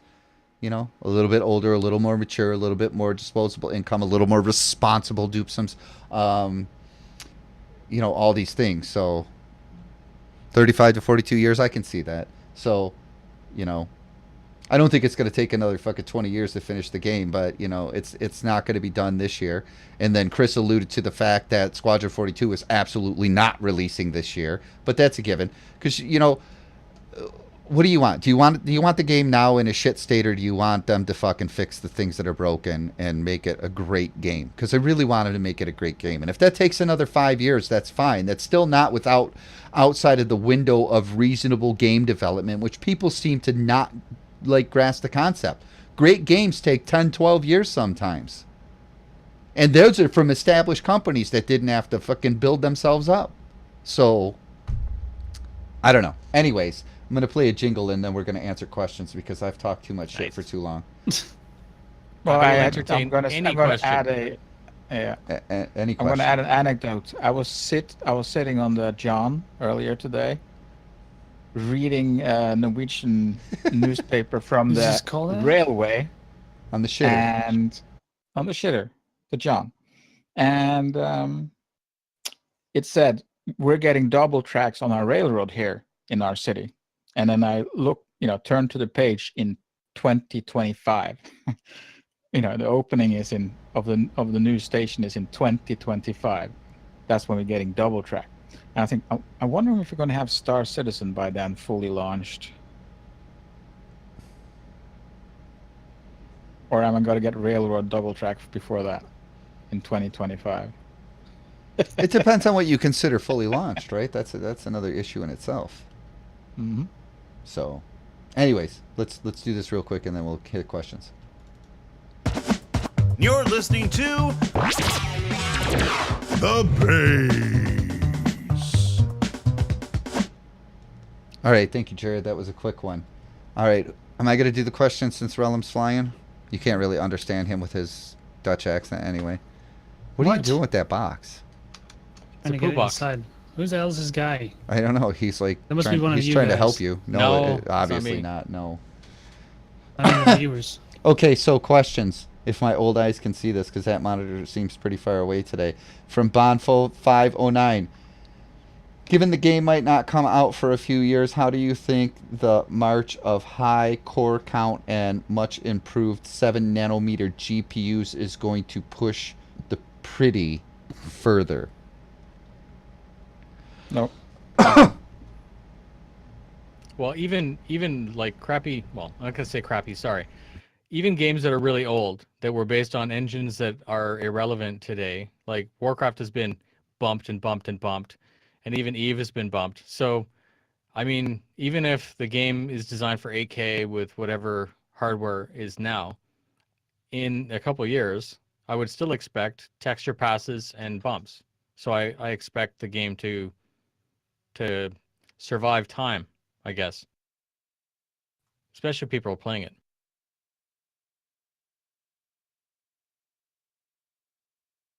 No? Yeah, I agree. And we don't think that like the upgrades in PC componentry over the next 3 to 5 years are going to make a drastic improvement on like the graphic aesthetics of Star Citizen, because they really don't. The engine is the engine. That's kind of where that question was leading. I can answer that. So any of you in 2.6 that tried offline mode, you're so used to getting 20 or 30 frames or 10 even, and then you go play offline, Don't need to do and that. then everything makes sense at 100 frames. All the motion blur, everything just makes total sense. So Also, the IFCS and the game just becomes the flight model is immediately yeah. playable, right? So yes, as we get closer, so a mid-entry level computer in 4 years is what you can't afford to buy now, for example. It's true. Yeah. That's the So cycle. But it's That's a valid not point. going to be prettier. It's going to be more fluent to watch and play. Well, no, because if you're playing on a 1920 by 1080 monitor with a 1050, and then in 4 years you can't go get a utilize all the 4 graphics the engine right, can produce. You for go get sure. a 4K monitor and a 1280 Ti, then prettier In theory. in theory and in practice, Yeah. because you have 4 times but more pixels. it's not going to force them to. They're not going to take what they have now and make it even more prettier because of the technology. It's expanding. But it's they're coded to sticking to- 8K. Like it's Right. already coded for 8K. And it's sampled down depending on what GPU Yeah. you're using. Yeah, at your end. Absolutely. So technically, more technology would result in a better player experience. But Yeah, but I mean- 7 nanometer is not going to give you 8K. It doesn't give you. No, but you two know, of them might. unless you. right? If you get enough of them. If you get enough, yeah. You Like you the can all question just was turn your mining hypothetical. rigs into gaming rigs, you know. Yeah, the question was Yeah, yeah. hypothetical. Like in 4 years from now, when we have like 128 cores, is Star Citizen going to be prettier? And I would put it to you that once 8K monitors and like I said, 1580 Ti's come out. Why Right, not? the standard will be different for sure. Go look at what you more had 10 affordable. years ago as a graphics card and compare it to what you have today. Oh, even just a I few think I years was ago, running- yeah. I think I was running an 8800 GTX. You know, like it was $1,000 at the time, and it could barely run Crysis at full full load. You know, so Wow. What's going to make it change, dramatic change, as for prettier, is going to be HDR. And I'm pretty sure they're going to make it fully HDR compatible at some point. HDR, PBR, whatever, all these things. Yeah. BBQ. Yeah. Or DQ. Or PDQ. That's easier. Yeah. I like ice cream. White Okay. Castle. That should kill you, man. From Wikipedia, do you think there will be a handheld mining, repairing, and salvaging tool soon for those of us who don't have ships to do these things? Okay, so the Grey Cat tool, that Grey Cat tool is supposed to do all that. Grey Cat has an entire line of tools that are supposed to do multiple things. Seeing how I was expecting the tier 0 mining to be that tool, I can tell you that I'm not there anymore.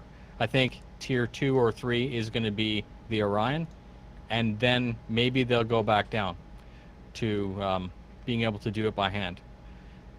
There's really no rush for that, seeing how they already have what I would consider to be what I thought was going to be tier 2 is their tier 0, right? I thought tier 0 was going to be the Grey Cat. Sure. Yes, but it is unfortunate at a certain level that the people that didn't have the money to purchase a prospector or what have you that gets a prospector as a loaner don't get to participate in the mining aspect unless you know someone that has a prospector.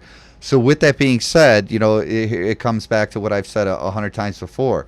You know, find friends. Rental. A community.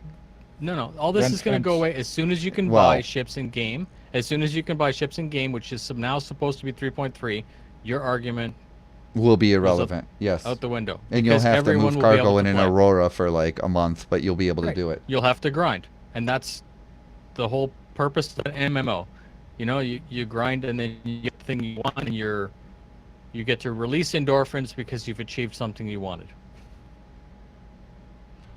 Dean OO asks, can England win the World Cup? This is probably for the Europeans, because I could give a fuck. We got an email I don't think I don't think that will ever happen. Ever. Never, ever. The guy that says never say never, say England will never win the World Cup. South Korea's winning this year. There, we throw some Croatia in there. Too soon. It's hacked. So it's going to be hacked, so Russia's going to win. Okay, so this is it's a question and a statement from AR Simon says, do you have any idea what the performance fixes were in 3.2 that seem, at least for now, to deliver 10 plus more FPS? He was playing today and pretty much seeing 30 FPS when 3.1 was giving him 15 at best. Difficult as a user to contextualize that because I have had all the time through 3.0 I was getting 60-70 frames, and I think it might have been just because the times of day that I was playing, and then I logged in at another time and it just tanked. So the issue is really you can't just, if you seem to think that you're getting 10 more, you may not be seeing 10 more because of anything other than the time of day or some other arbitrary thing that can't be evaluated. I do think that it's stable, which is good, and I cannot wait for 3.3 to come out because that's when you're supposed to get actual object container streaming and very much the way forward for the larger ships and ship battles that we're expecting.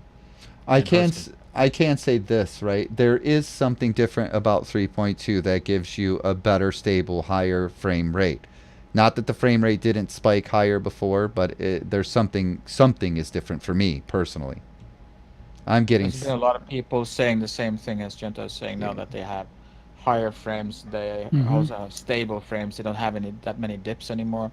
And I think the servers are more stable, so you get a slightly longer time frame where you're not dipping down into the lower frames. Yeah, I don't know if they did something with the way that servers work. The aging of the server doesn't seem to affect it as much. You know, I've been on servers for 4 hours, and generally before a 4 hour server was kind of like really starting to struggle to stay alive. It seemed like anyway. I mean, I'm not a back end guy, so I don't know. Well, that could be misconstrued, right? Someone clip Anyways, that. yeah, clip that too. You got to be careful what you say on the internet or not. Harold Sparkhawk asks, has anyone tried Empyrean Galactic Survival? And if so, did the critters get the best of you before hunger did? And I have not tried that game. I haven't played it. I'm a one-trick pony. Yeah, unfortunately, Star Citizen is like broken just about every other game for me. I've said this before. All right. I think he left because he said bye earlier, so I don't think he's here anymore. But Amaze You asked, will the remodeled 300 series get a pool table? I'm going to guess no, because it's not that big. Yeah. Hell, that's the spoiler, is a pool table.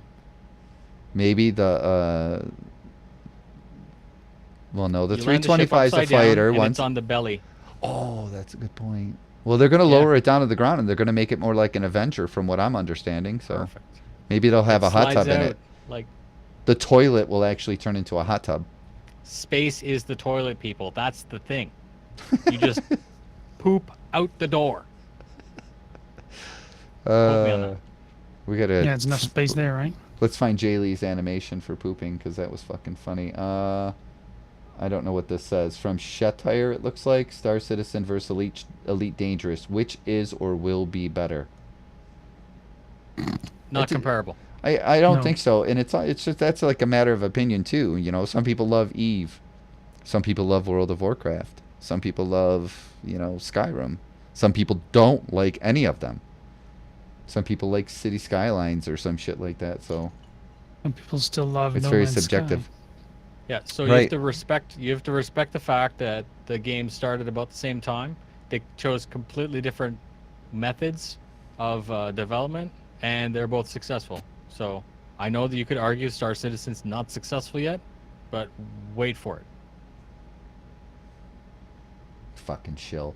I know, right? From Dupsums. Nubifier, are you a little concerned with CIG changing direction with ATV and slicing their content down to the smallest digestible increments? And do you foresee yourself changing up your formatting as a result? No. So I see it as a form of flattery, first of all. That you were doing it better than them and they wanted to mimic you in a way? No, not better, different. Okay. Okay. Different. I'm trying really hard not to sound arrogant, right? And that's just the thing. So to answer the question, do I think I'm going to need to change? No, I don't need to. I'm not going to need to change. I will evolve the channel. I'm going to need eventually to evolve anyways. Once we get gameplay, the channel won't be about talking about game development. It'll be talking about the things, the escapades of enemy contact, right? The things that we do with the org. So it's automatically a given that it's going to have to change at least once. And if CIG makes their things smaller, I can still make them smaller and add insight. Mm-hmm. So I'm not worried about it at all. And like, this isn't my job either. Like Star Citizen could stop being a thing tomorrow and I'm still good. So I don't do this for money or any of the other things that, like, I don't need this to pay my bills. So it's supposed to be fun. And if it stops being fun, I'll just, I don't know, play my little pony world or something. Do with fidget spinner videos a year or two late.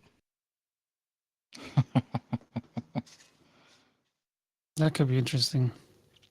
Fidget spinners are not interesting.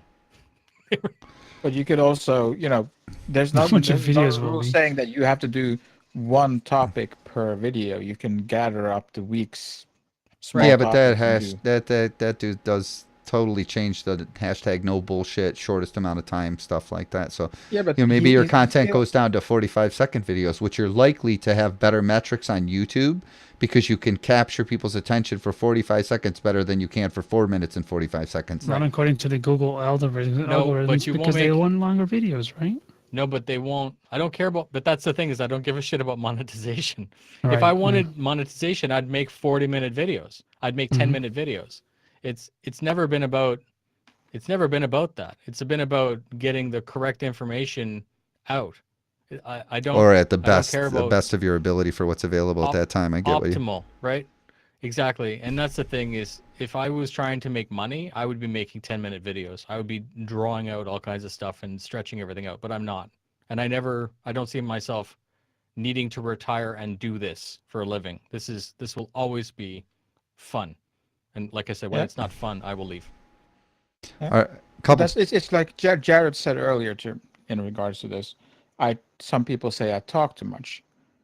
The point is there's too much non-information in their videos still, and they're probably always going to be that, and that's why it doesn't matter if you have 2 or 3 videos, you are still compressing to the point what people want to hear about, and it's still going to be this. You can do in whatever format you choose to, but you can also continue on the same format, because there in a week there's so much things that can be shaved off in all those videos that you still have more than enough to talk about, to choose from, to talk about. Unfortunately for me, being that I do this show on Sunday, I think my tactic has been for a while now is to watch everything CIG puts out, most things Board Gamer puts out, and then I watch Noobifier's videos to get the refresher. Like right before I do the show, I watch a bunch of his shit, because then it reminds me of exactly what I saw in ATV, RTV, and all that stuff. So I know kind of what the fuck I'm talking about. Not that always happens. So 2 things from chat really quick. Chief Gully says, will Candy Crush be better than Star Citizen? It already is. Too And late, brother. Yep. And he also said what Noobifier was doing was working. CIG noticed and changed tactics. The Noobifier will evolve. Yeah, They I will. didn't change. Yet. That's the point.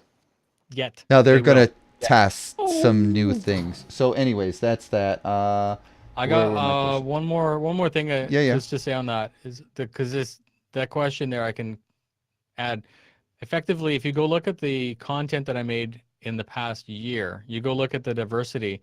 Every single one of those videos, I have maybe 2 videos on the back burner, 2 ideas that I want to do, but most of those are table d'hote. Those happen to be whatever I woke up and thought about making as a video. I might say tomorrow I want to do an Avenger Deadly loadout or something like that, and I'll go research it and flesh it out and go test it. And if it sucks, anyways, moral of the story is it's dynamic and it's exciting because I don't actually know what I'm going to talk about next. Are you one of that's those why. content creators that says I need to put a video out on Monday, Wednesday, and Friday? No, but I do Wednesday. Wrong. I do Monday and Friday just because that's the 2 shows that CIG does. I usually don't cover ATV, but I'll cover ATV as part of RTV in that quick update. And then I think it's important to put out a video in between Monday, like in between each of those. So basically it works out to be 4 videos a week. For a guy who has a job, that's a lot. And it's just because I have Do you this always desire. do you always achieve that, or is there sometimes Yeah. where does it? Yeah. Do you force Oh, yourself yeah. to do that? Like you have to I'm do a it? little bit OCD. I So get that. I'll never sit here and not want to do it in this room. But I may grab my laptop and go sit outside and just brainstorm an idea or something like that. If I get a topic that I'm really not interested in doing at that moment, I'll shelf it and go on to something else. But this game is interesting because if all you do is take the news and regurgitate it, then you're always dependent on the company to say something. But if you go and choose a topic that maybe no one has thought about, or if you just wake up and you say, I wonder, like Twerk did, I wonder if you use 3 lasers at the same time, if that rock will burn up 3 times faster. That's content. That's something that people are interested and fascinated by, and it's captivating and it's different, and that's what gets people's interest, and that potentially might be enough to make someone click subscribe. So that's good. And watch. I'd rather people watch than subscribe, but I'll take both. You will. All right.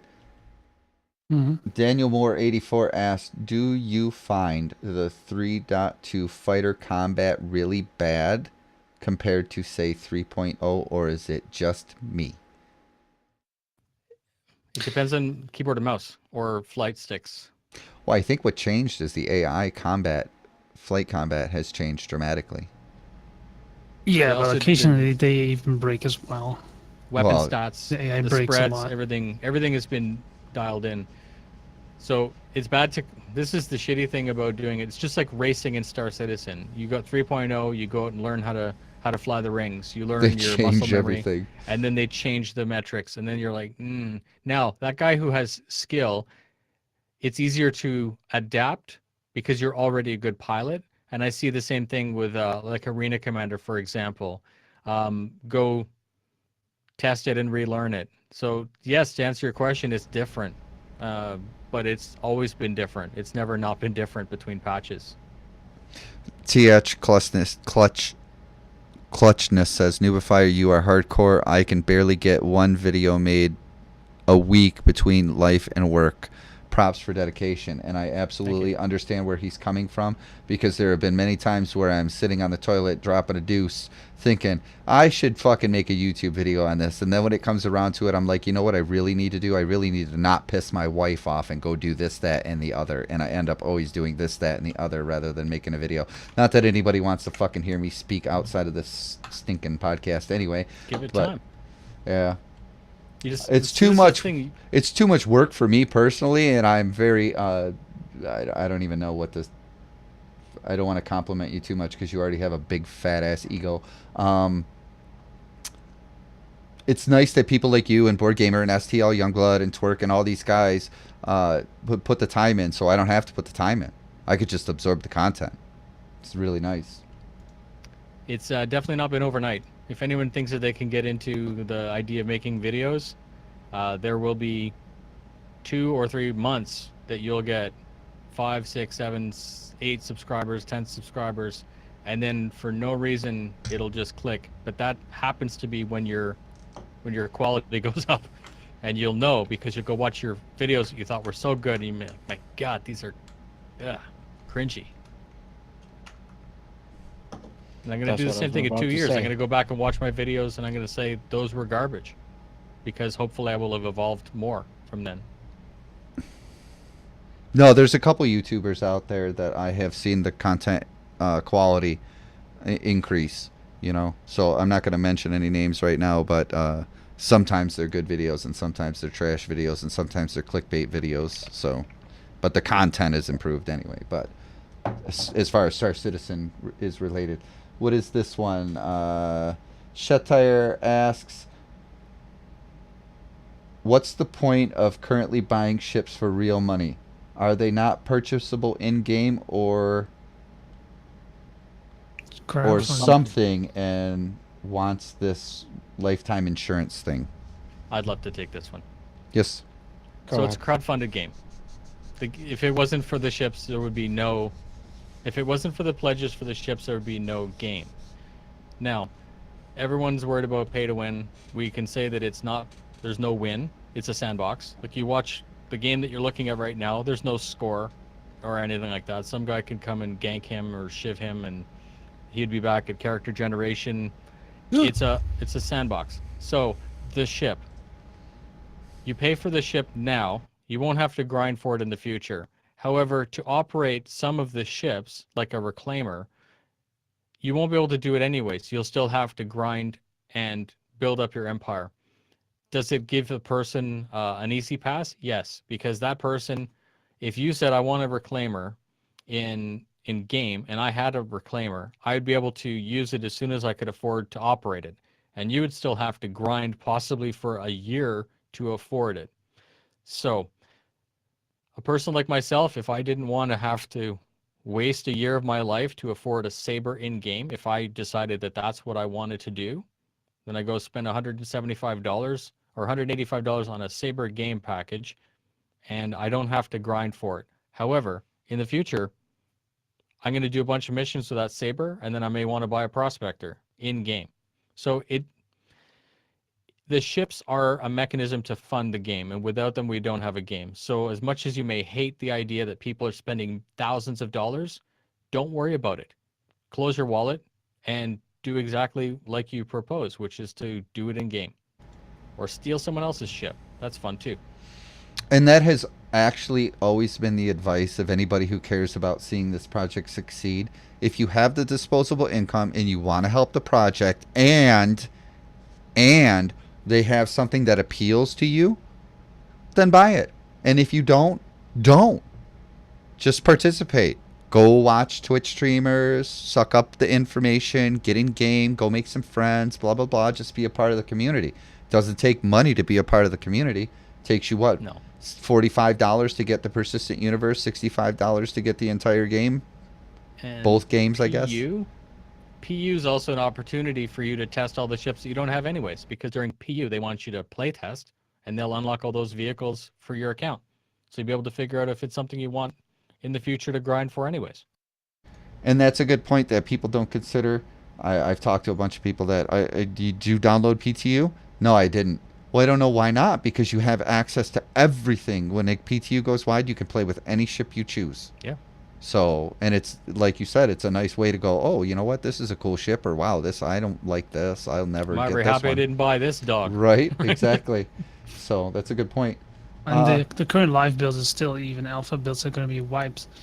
And although there's no in-game mechanic that you can buy ships with UEC, you can actually buy weapons and change loadouts now with the alpha UEC that you can get from doing missions. Oh yeah, components and you all that can- stuff are buyable with AUEC. That's what I'm going to be doing a lot in this version, because you can now buy weapons with your with the alpha UC at the what I was just at, like Jumper's Depot.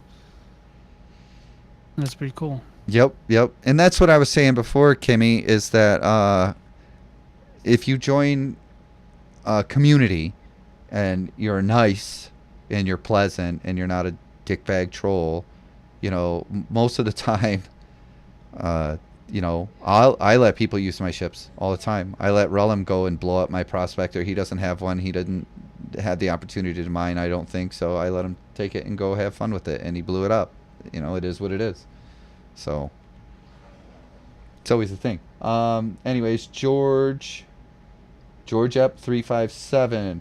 Will players have the ability to work directly for the UEE in the Persistent Universe release? That is a great question. I don't know.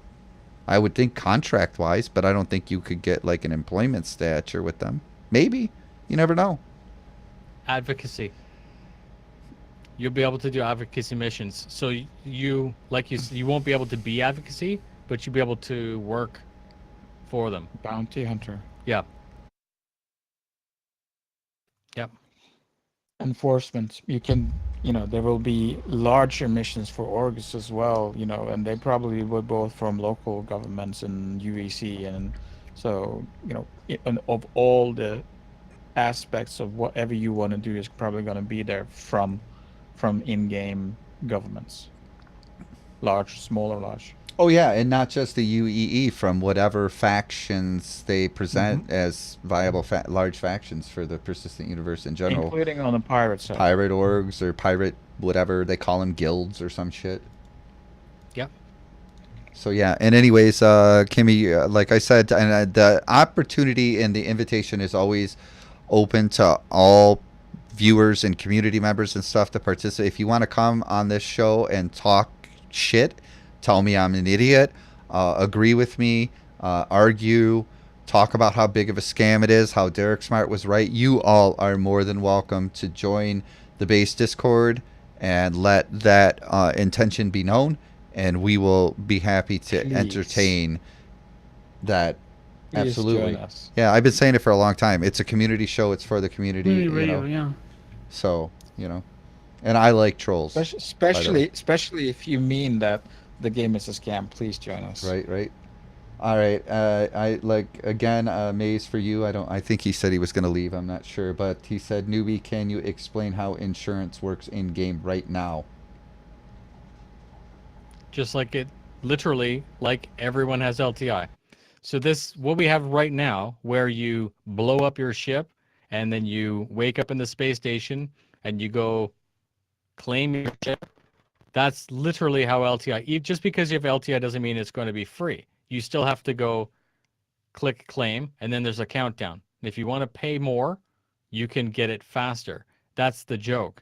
LTI, I'm always talking about LTI being a thing. The only part of LTI that is a thing is either paying for insurance or not paying for insurance. All the other stuff stays the same. You still have to pay for your guns. You still have to pay for the expedited service and the transportation and all that stuff. And then you take your ship into Vandal territory. You may not even have insurance, just like a car. You take your, I don't know, Mercedes downtown New York or somewhere, and it gets blown up. Bad example, but you know what I mean. They're just places that you won't be able to claim insurance anyways. Sure, they're So not going to hopefully let you claim insurance on your Mercedes for rock climbing or something fucking crazy like that.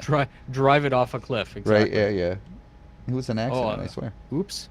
So moral of the story is LTI isn't a thing. LTI has become a little bit of a thing, but ultimately I think we're going to laugh at it when the game finally goes live. Either they're going to put it on everything or they're going to make it so cheap that it won't matter. So hopefully that answered your question.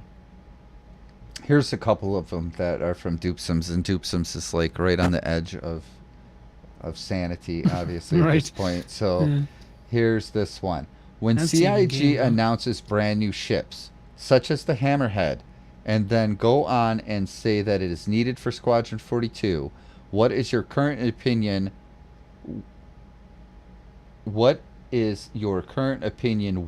How much is locked down in terms of the story / set pieces for the gameplay loop of Squadron 42, given what we know? Okay, so does the Do you Hammerhead tell you anything about the story? But I think what he's saying is the Hammerhead is introduced as a concept ship, and then they say we're going to fast track the development of this because it's a Squadron 42 game piece. Does that mean that Squadron 42 isn't as locked down as far as the storyline goes as what we may have thought in the past? I think that's the question. Okay. So what happens? Let's say they had a storyboard, like a movie or a video game. There's a timeline and a plot, and they could just say add ship that has lots of guns without actually, it could just be defined as a role, or add fleet of ships over there. So we have the Idris and the Javelin, and it makes sense that there'd be complementary ships like the Polaris and your Retaliators and that kind of stuff to defend it. Whether or not, regardless what the ship looks like, if that ship fits the build that would make sense within that composite fleet, then I don't think that it matters if that thing has been, fleshed out yet. All right, Tio's done. He's got to go. Okay. I'm sure his kid's calling, or he's got to put him in bed or something because he's in Norway and it's late as fuck. So we have to raffle off that chair when the game goes live. Yep. You heard it here first, ladies and gentlemen. And I think who the fuck said it here? Chief Gully storyline probably locked down when they were doing the character acting a few years ago, but there was another one in here that was like, you don't need game assets to write a story. Nick the Canadian, you don't need game assets. Fucking English to write a story. All right, another question from Dupsums. With Chris stating in the recent RTV that Squadron 42 will not likely be released, at least for the next couple years, did that align with your expectation? That's not what he said. Well, I'm just reading the question. Okay. With your expectation and other fellow backers for the community. So you can go ahead and hammer that one because I can see it. Okay, what he said is it wasn't going to come out this year. That's specifically what he said. I made a note of it. That doesn't mean that it's coming out in January 2019. I don't think that at all, and that's not even realistic. I think we're going to see another vertical slice. What I would love to see from them is another vertical slice side by side, showing us what they showed us last year and what they showed us maybe the progress, right? What was the second part of the question? I got so focused on that one part. Oh. Oh, okay. So it's obviously disappointing, right? And I said when we first saw that vertical slice, I'm like, it's like a sleeping dog, right? The community was super excited, was told 2014 that shit the bed. Then there was 2016 CitizenCon, we're supposed to see a vertical slice, shit the bed. And then the next year we saw what we were supposed to see the year before. That whole chain of custody is frustrating because we do want it to be good, but we also wanted it in 2014. Now, moving forward, I do think that it was an interesting decision to show us in 2016, sorry, last year, the vertical slice without it being 6 months away. And I even commented on Redacted Podcast that I was hoping it would be 6 months because it was a dead subject and then they brought all the hype up again. Yeah, but So- unfortunately, the purpose for the vertical slice at that point in time was to quell the bullshit in the community that was saying shit like they're not even working on the game. There is no vertical slice. There is no Squadron 42. It's imaginary bullshit, and Chris is on a cruise somewhere in fucking Cancun doing cocaine. Okay. I'll Well, I'll they agree still with owed that. us a demo anyway. So Yes. from last year. Yes, but I think that it would have been nice if they had said, this is a vertical slice and you're not going to see it until 2019. At a year ago when they showed it to us, you know? Like, Yeah, well, unfortunately, the big fucking kick in the ass was the 2016 posted in big, huge things on the Squadron 42 trailer. yeah. That was a kick in the nuts, dude, for real. And Yeah. I mean, I can't say I'm not. I'm disappointed. Like, to use your term, I'm disappointed. It is disappointing. Mistakes were made, right? Yeah. Mistakes So, but you know, like it's been said before, would you rather have a fucking half-ass game just pushed out, like we see so many other games get pushed out and then fixed up later, or do we want it to be as best as it can be when we fucking get it? So the first time we play through it, it's an actual experience, and you're like, wow, okay, this was worth the wait. Because I'd rather wait. I would personally. I'm not even an optimist. I see myself as a realist, and I will play both sides of whatever, either good or bad, in the face of the community. And Squadron 42 has to come out mint. It can't I come agree. out 50% because it's so hyped and everyone's looking at it. And anything less than perfection will be a failure. And do So you this not is- think that like Chris Roberts and his team understand that this is Oh. the model You for could like see game it development going forward? And You his could see it in that interview on Friday when he's sitting down and he's being asked those questions. You could see that not necessarily, but it's like he would adjust positions and stuff. He's as frustrated as we are about it, and he's not like pissed off with his team or anything. He's bitten off one hell of a project, and I can imagine the amount of stress. We've all put together like projects, little projects here and there. We've all run orgs or something like that for the video games. Man, multiply that by a factor of 10, and then you put your name and rubber stamp on that, and it's your brand. That's stress. And I'm not saying I that don't he shouldn't be absolutely. stressful. He should be stressful, but I know that he's not just, like you say, off on a party boat somewhere in Cancun. That guy, he can't. Oh, you know take he's putting in the vacation. time. Yeah, absolutely. Yeah, Well, his name, his reputation, and all of these things hang in the balance. You know, so I agree. Until it's great, you're not going to get it. And I don't necessarily think it's as far off as what everybody thinks, but some of the technological challenges that they're trying to accomplish, like having NPCs that run a daily routine, that's pretty heavy duty. Is it necessary? No. No. It's cool. Right. So I agree. I think he. Rip. Yep. You got wrecked. I don't know how You need to go to I the was supposed to do Nubifier that mission School of alone. fucking piloting. Oh, is it with the 3 No, AI that are just no. beating the dog shit out of you? No, just Yeah, go there's buy a one bunch of colors and a LCI couple ships. AI. That's just ridiculous. Just go buy a bunch more ships and pay to win. Okay, so Gulianis I'll do asks, that. how do you all think that the 600i turned out? Paper mache. It's beautiful. Does that mean like fake? No, I mean like it isn't very durable, but that's just a balance issue. That's not necessarily a concept issue. It's a cool ship. I really dislike the idea of virtual luxury. Like it just doesn't make sense to me. But that's just because what I want out of the game is like dogfighting and combat and stuff like that. The idea of driving somewhere, picking up something and moving it like a person and then having to do the hospitality game mechanic kind of seems weird. If all you want is a status symbol, that's cool. But then I don't think that ship, I think there are better ships in the role that you might choose to buy a 600 for. The modularity is the only thing keeping that thing together for me. I do like the captain's toilet being a plant. That's good. Yeah. There's a bush in the captain's quarters, and there's no washroom, so I just assumed that the There's a bush was... washroom. Yeah, it's hidden. Yeah, Rellim found Yeah, it there the is. other day. Okay, so the urinal's the bush. Yeah, well, it could There's be. actually a hidden door. Yeah, there's a hidden door Oh my behind the God. bush. CIG, please let me go up to the bush and hit F and look down and say P. We just... And heard you it know, here first. there's a lot of comments in there. You know, some people like it, some people don't. I don't know how to say that. Vasily, eye candy, so solo flyable, not very useful. That's because the game mechanics that allow that ship to be useful aren't really implemented yet. I don't know why you would actually need a luxury exploration ship. I could see the touring See this? edition, like VIP transport, like you were saying. Yeah, see, there's a bathroom That's the right toilet. there. No, it's watch. to the left. Oh no. Anyways. Yeah.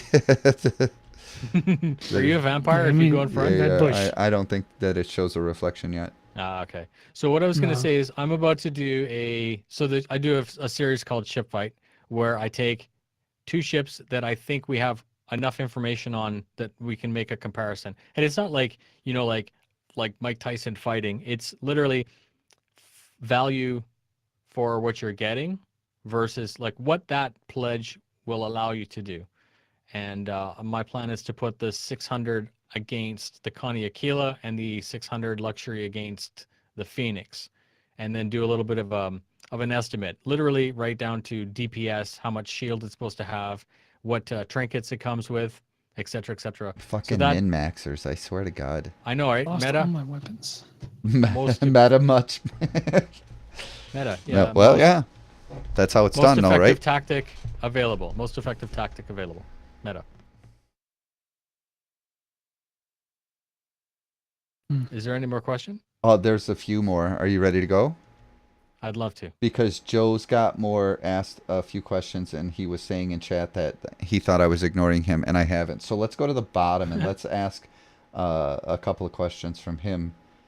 Joe's got more asked, if you go to SitCon, I assume he's talking to you, can I buy you a beer? And I'm not going, and I think when me and you talk noob, you weren't going either.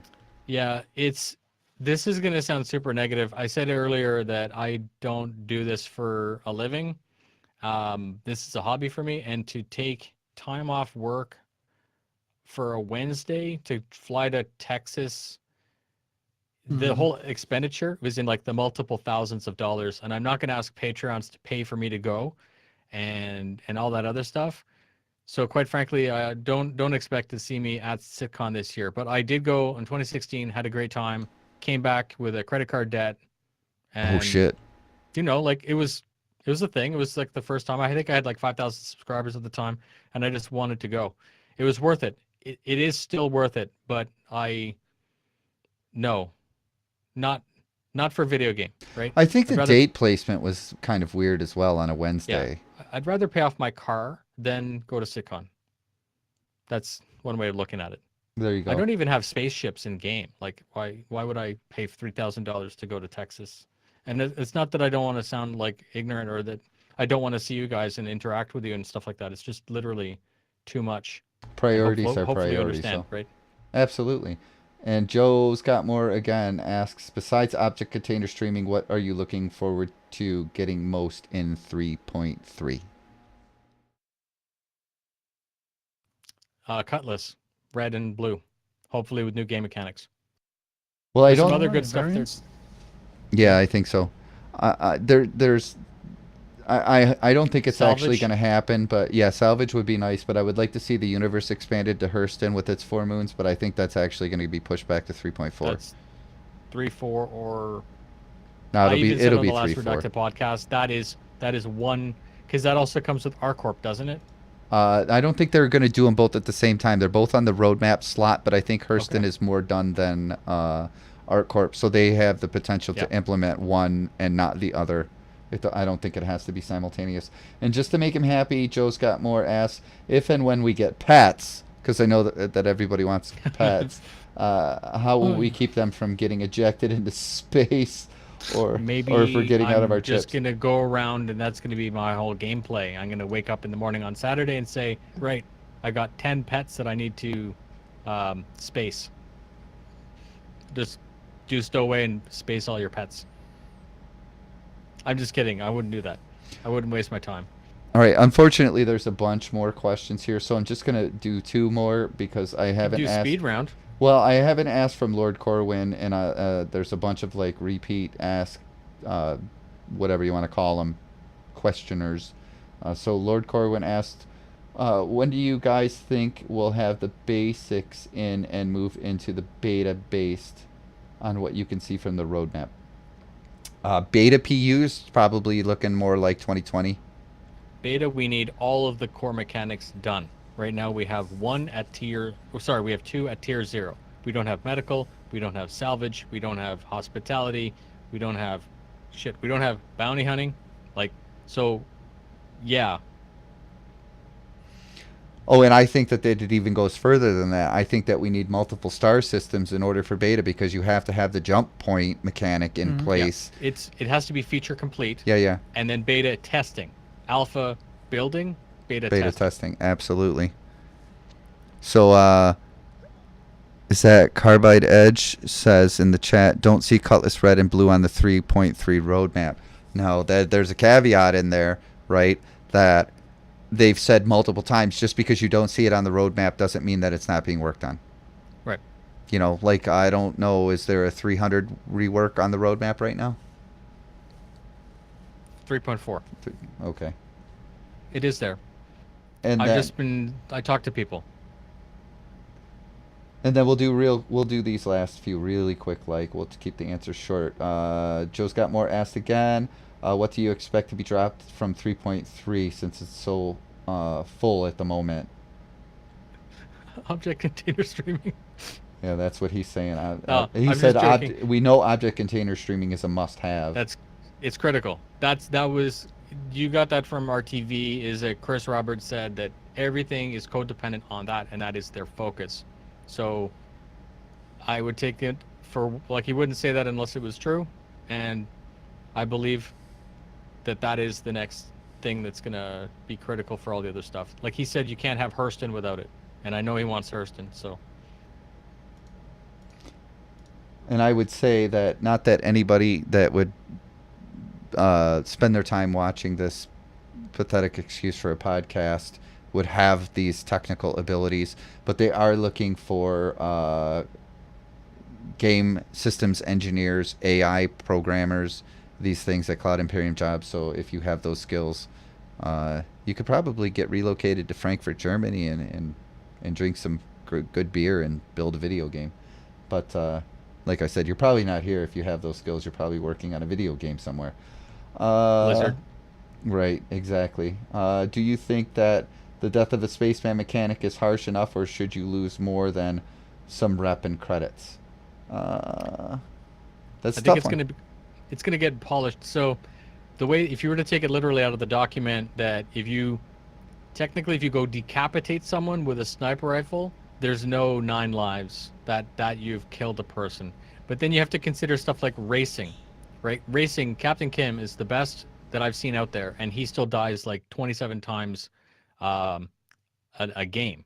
So you really have to think about, not necessarily is it hard enough or whatever, but what will it evolve to? Because what they have now is, I don't see how it would work. It's kind of like that LTI thing. It's kind of like, insurance fraud and all bounty hunting. These are all game mechanics that we have fleshed out documents that tell us what they're going to do. However, if you really sit down and play chess with it, like, and you go through the process, you start to see flaws or loopholes.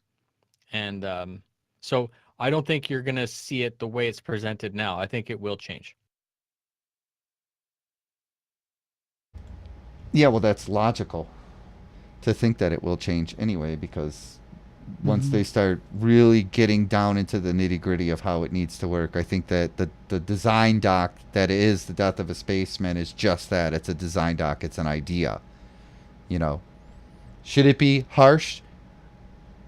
I've said it a million times. I think death should be harsh. I think you should take I think you should be forced to take every situation that you enter in and analyze it and weigh the risk versus reward, success versus failure, and choose. Not just run and gun like all the other games that have been around where you just die and respawn and die and respawn and die and respawn and die and respawn, and then that's it. It's always the same. So it's part of the reason why I like the idea. There's two more from Joe's got more again. Can we get some better spotlights soon? I don't think I can answer that question appropriately. Soon is a relative term in Star Citizen world. Could we get some better spotlights? Yes. Can we? Should we? Yes. I think we could use some better spotlights. What? But there's spotlights. Do you think he means actual? Do you think he means actual lights on Rellim? No, I think he means like in-game like spotlights, so you can see shit from a little further away. Oh, like headlights. Yeah. Floodlights on ships. Sure. I mean, I think the But Reclaimers are got they pretty not- crazy lights, right? Are they not realistic though? Like it's dark is dark, ladies and gentlemen. Like, Well, you turn that's on true. a headlight. Yeah, if you're driving in the middle of the night with your car and you flip on the headlights, what's your max distance that you're going to see? Maybe like not even not Now, 20, 30 yards, augmented 40 reality though, meters. that wouldn't suck. So if you're trying to land a cutlass on the dark side, being able to see the vertical, like artificial horizon is one thing, but having you ever play that game Zed Battle? It was a tank game from like a really long time ago. How it was just polygons. And it the same shows thing. like Yeah, the a graphic terrain map. representation of Yeah. right, something like that overlaid that you can turn on and off. And Because see, kids, we just made the development of Star Citizen take that much longer. another because 5 years, fucking feature. at least. So, CIG, I appreciate you watching. Could you please figure out how to implement some sort of graphical terrain map for the dark side of the moon that if you pay for the right sensor suite, you can actually land on the dark side of the moon? And can we have it now, please? Yes. And Or I actually, will rage quit. Yeah. No, you won't, you liar. And then the last know. question is from Fastcart, and this is, he knows better than anybody. Do you guys know any details about the Base Radio giving away a game package on Friday? Why, Fastcart? Ooh. Why don't you come in Discord and explain to us exactly what it is you're speaking of? That would be very interesting, and that's probably a good way to close the show. So I'm going to give you not very long to get the fuck in the Discord live channel and tell me what it is you're talking about, because I don't know anything about it. Noob, you know anything about the Base Radio giving away shit? I like it. Are you giving away shit still? Do you want me to give? I'm No, always- not on this, on your YouTube. No. That so the winner got a hold of me, and yes, $500 M2 was won. Shut up. I know, right? Wow. I have really good patron backers. They guess. support the crap out of me, and it really helps. Like that level of support really helps me. Everyone's like, oh, it seems stupid to give, basically paying for views. But if you look at it this way, they could be paying a Patreon fund, and I could go and buy coffee with it. But I choose to take that money and roll it back into the Into the channel, sure. Right, and yes, it's hype. But if it was hype and no videos, then it would be stupid. But the intent is to hype so that people watch the videos. That's all. Okay, so before we get to Fastcart, because Fastcart's here in the channel here with us. Hi, Fastcart. Hi. How are you? I'm good. How are you? Oh, it's awesome. It's Sunday, so it's all good. And I'm on vacation all next week, so that's even better. Before we get to your announcement, Noob, where can anybody find you? Not that they don't already know. Noobifier1337 on YouTube, Twitter, technically Twitch, and I've got nudes on Instagram. And then you were Ooh. telling me about some big deal video you didn't want me to spoil. Do you Oh. want to talk about that now, or do you want to wait till the video comes out? You can wait. It doesn't matter. Go subscribe and hit the notification button on his channel, and as soon as he drops it, I'd also like to do a shout out to Enemy Contact. As I said at the beginning of this, anyone that wasn't there at the beginning, the guys have been trying very hard to get together and train and organize and stuff like that. And if you have no idea what you want to do in Star Citizen and you don't have an org, please look us up because we would love to integrate you into our family. Assimilate. We want to assimilate you. And they won't even lock you in cages. Okay, so I didn't say that. Okay. All right. So what's the deal, Fastcart? What were you talking about there, buddy? So on the Friday night show coming up on July 6th, the Base Radio is giving away a Star Citizen and Garden 42 package. All you have to do is well, it's going to be like a Discord giveaway, so you have to tune in on Discord and click a little button. It's going to be set up. It'll be easy, and listen to the show, and we'll give away. You have a chance of getting a Star Citizen package with the both games. Oh, that's cool. This is the full Friday night show? Yep. It starts at 7 p.m. Eastern time on Friday. That's 2300, I believe, UTC. Yeah. Well, there you go. Nice. This is the community taking care of the community. Yeah, it's an appreciation for people, specifically from me, for people who like donated to get me to CitizenCon this year. But I just wanted to give back to the community anyway. Nice. Well, you're awesome. You are I don't even know what to call it, like a staple of the Star Citizen community at this point. So you called me an icon a year ago. You are. Thank you very much. A cornerstone. Yeah, the cornerstone that everything of this community was built on the back of Fastcart's little linchpin. Yeah. So we appreciate you, Fastcart. And I appreciate you guys too. Thank you. And the Base Radio and all of the listeners and the people in chat and those on Shoutcast. And if you're watching on Twitch, I apologize for the state of this stream because it's really fucking half-assed because I'm like broadcasting it instead of Rellim. And if it was Rellim doing it, it would probably be like at least tenfold more professional. But it is what it is. I'm sorry. Apologize for the chair. I really don't know what to say about the fucking chair, dude. I'm just kidding. It's been through I've the Korean War, like you said. People are gonna think I'm focusing on it. Your OCD is showing because it's bright red and in your face. That's a chair. It's a chair. Thanks to T.O. for taking care of his kids. Thanks to Rellim for being awesome. Oh, and if you guys don't know, Rellim is doing content. He's doing these crazy ass like photosphere. What do you call them? They're almost like walkthroughs almost. Or I don't even know what the hell. They're like location exploration something. What is it? Virtual tours, you mean? Virtual tours, that's what he called it. It's pretty cool. He takes like 900 screenshots and then pins them all together with some sort of tool. Yeah, and then you can click on parts of the map and it will port you over there so you can look around out of game.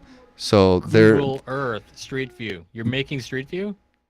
For Star Citizen, yes, he's making Street View. Yep. It's crazy.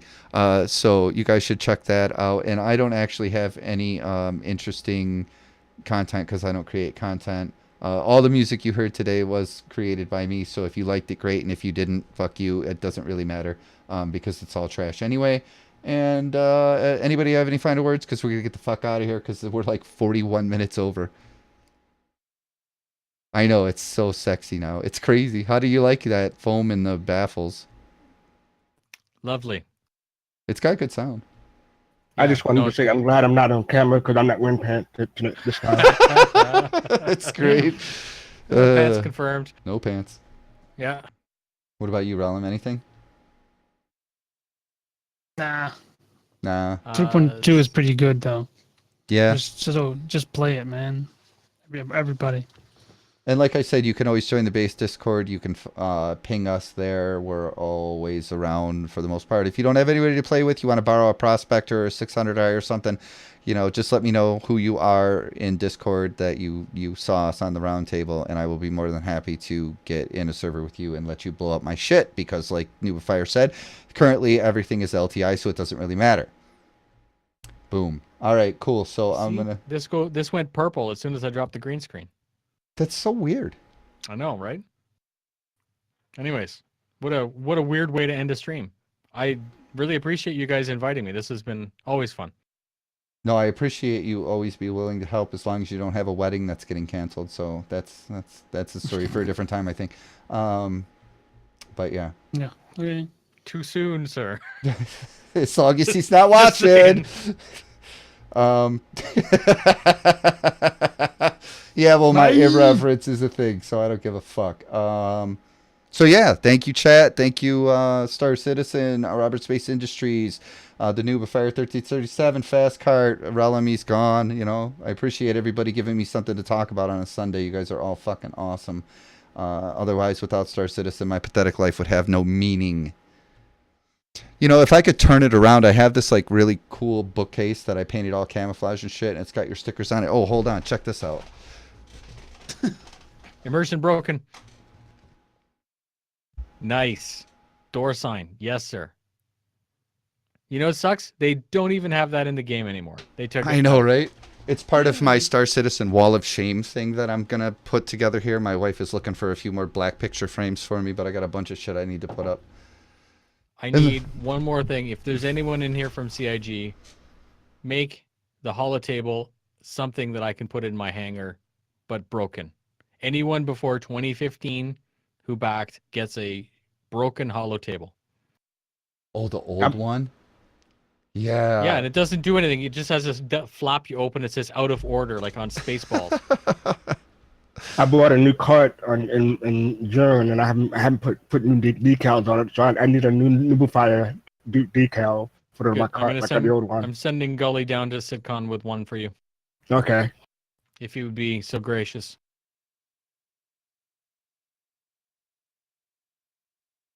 All right then. Yeah, that was great. It was a good show. So I'm going to play a tune, and we're going to sit on camera, and you can just watch Rellim lay on the floor, and I don't know, Noobifier, you can do whatever. I don't know. But I'm going to play a song, and then I'm going to get the fuck out of here. Get naked cats.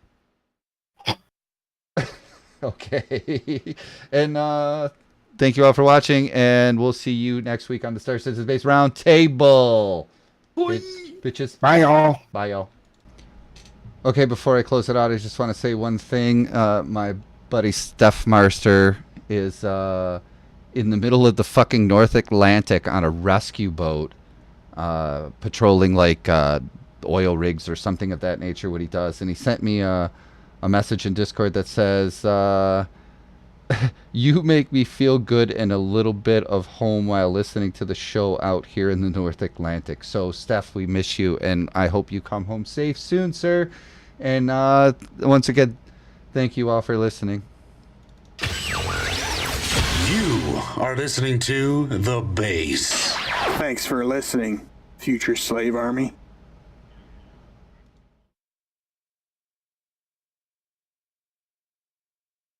It won't let me close the stream. God damn it. I might have to shut down my computer. Fucking garbage. Windows! Sons of bitches! XSplit's totally locked up, so I'm just going to shut down my computer and restart. See you guys later. Thanks. Bye.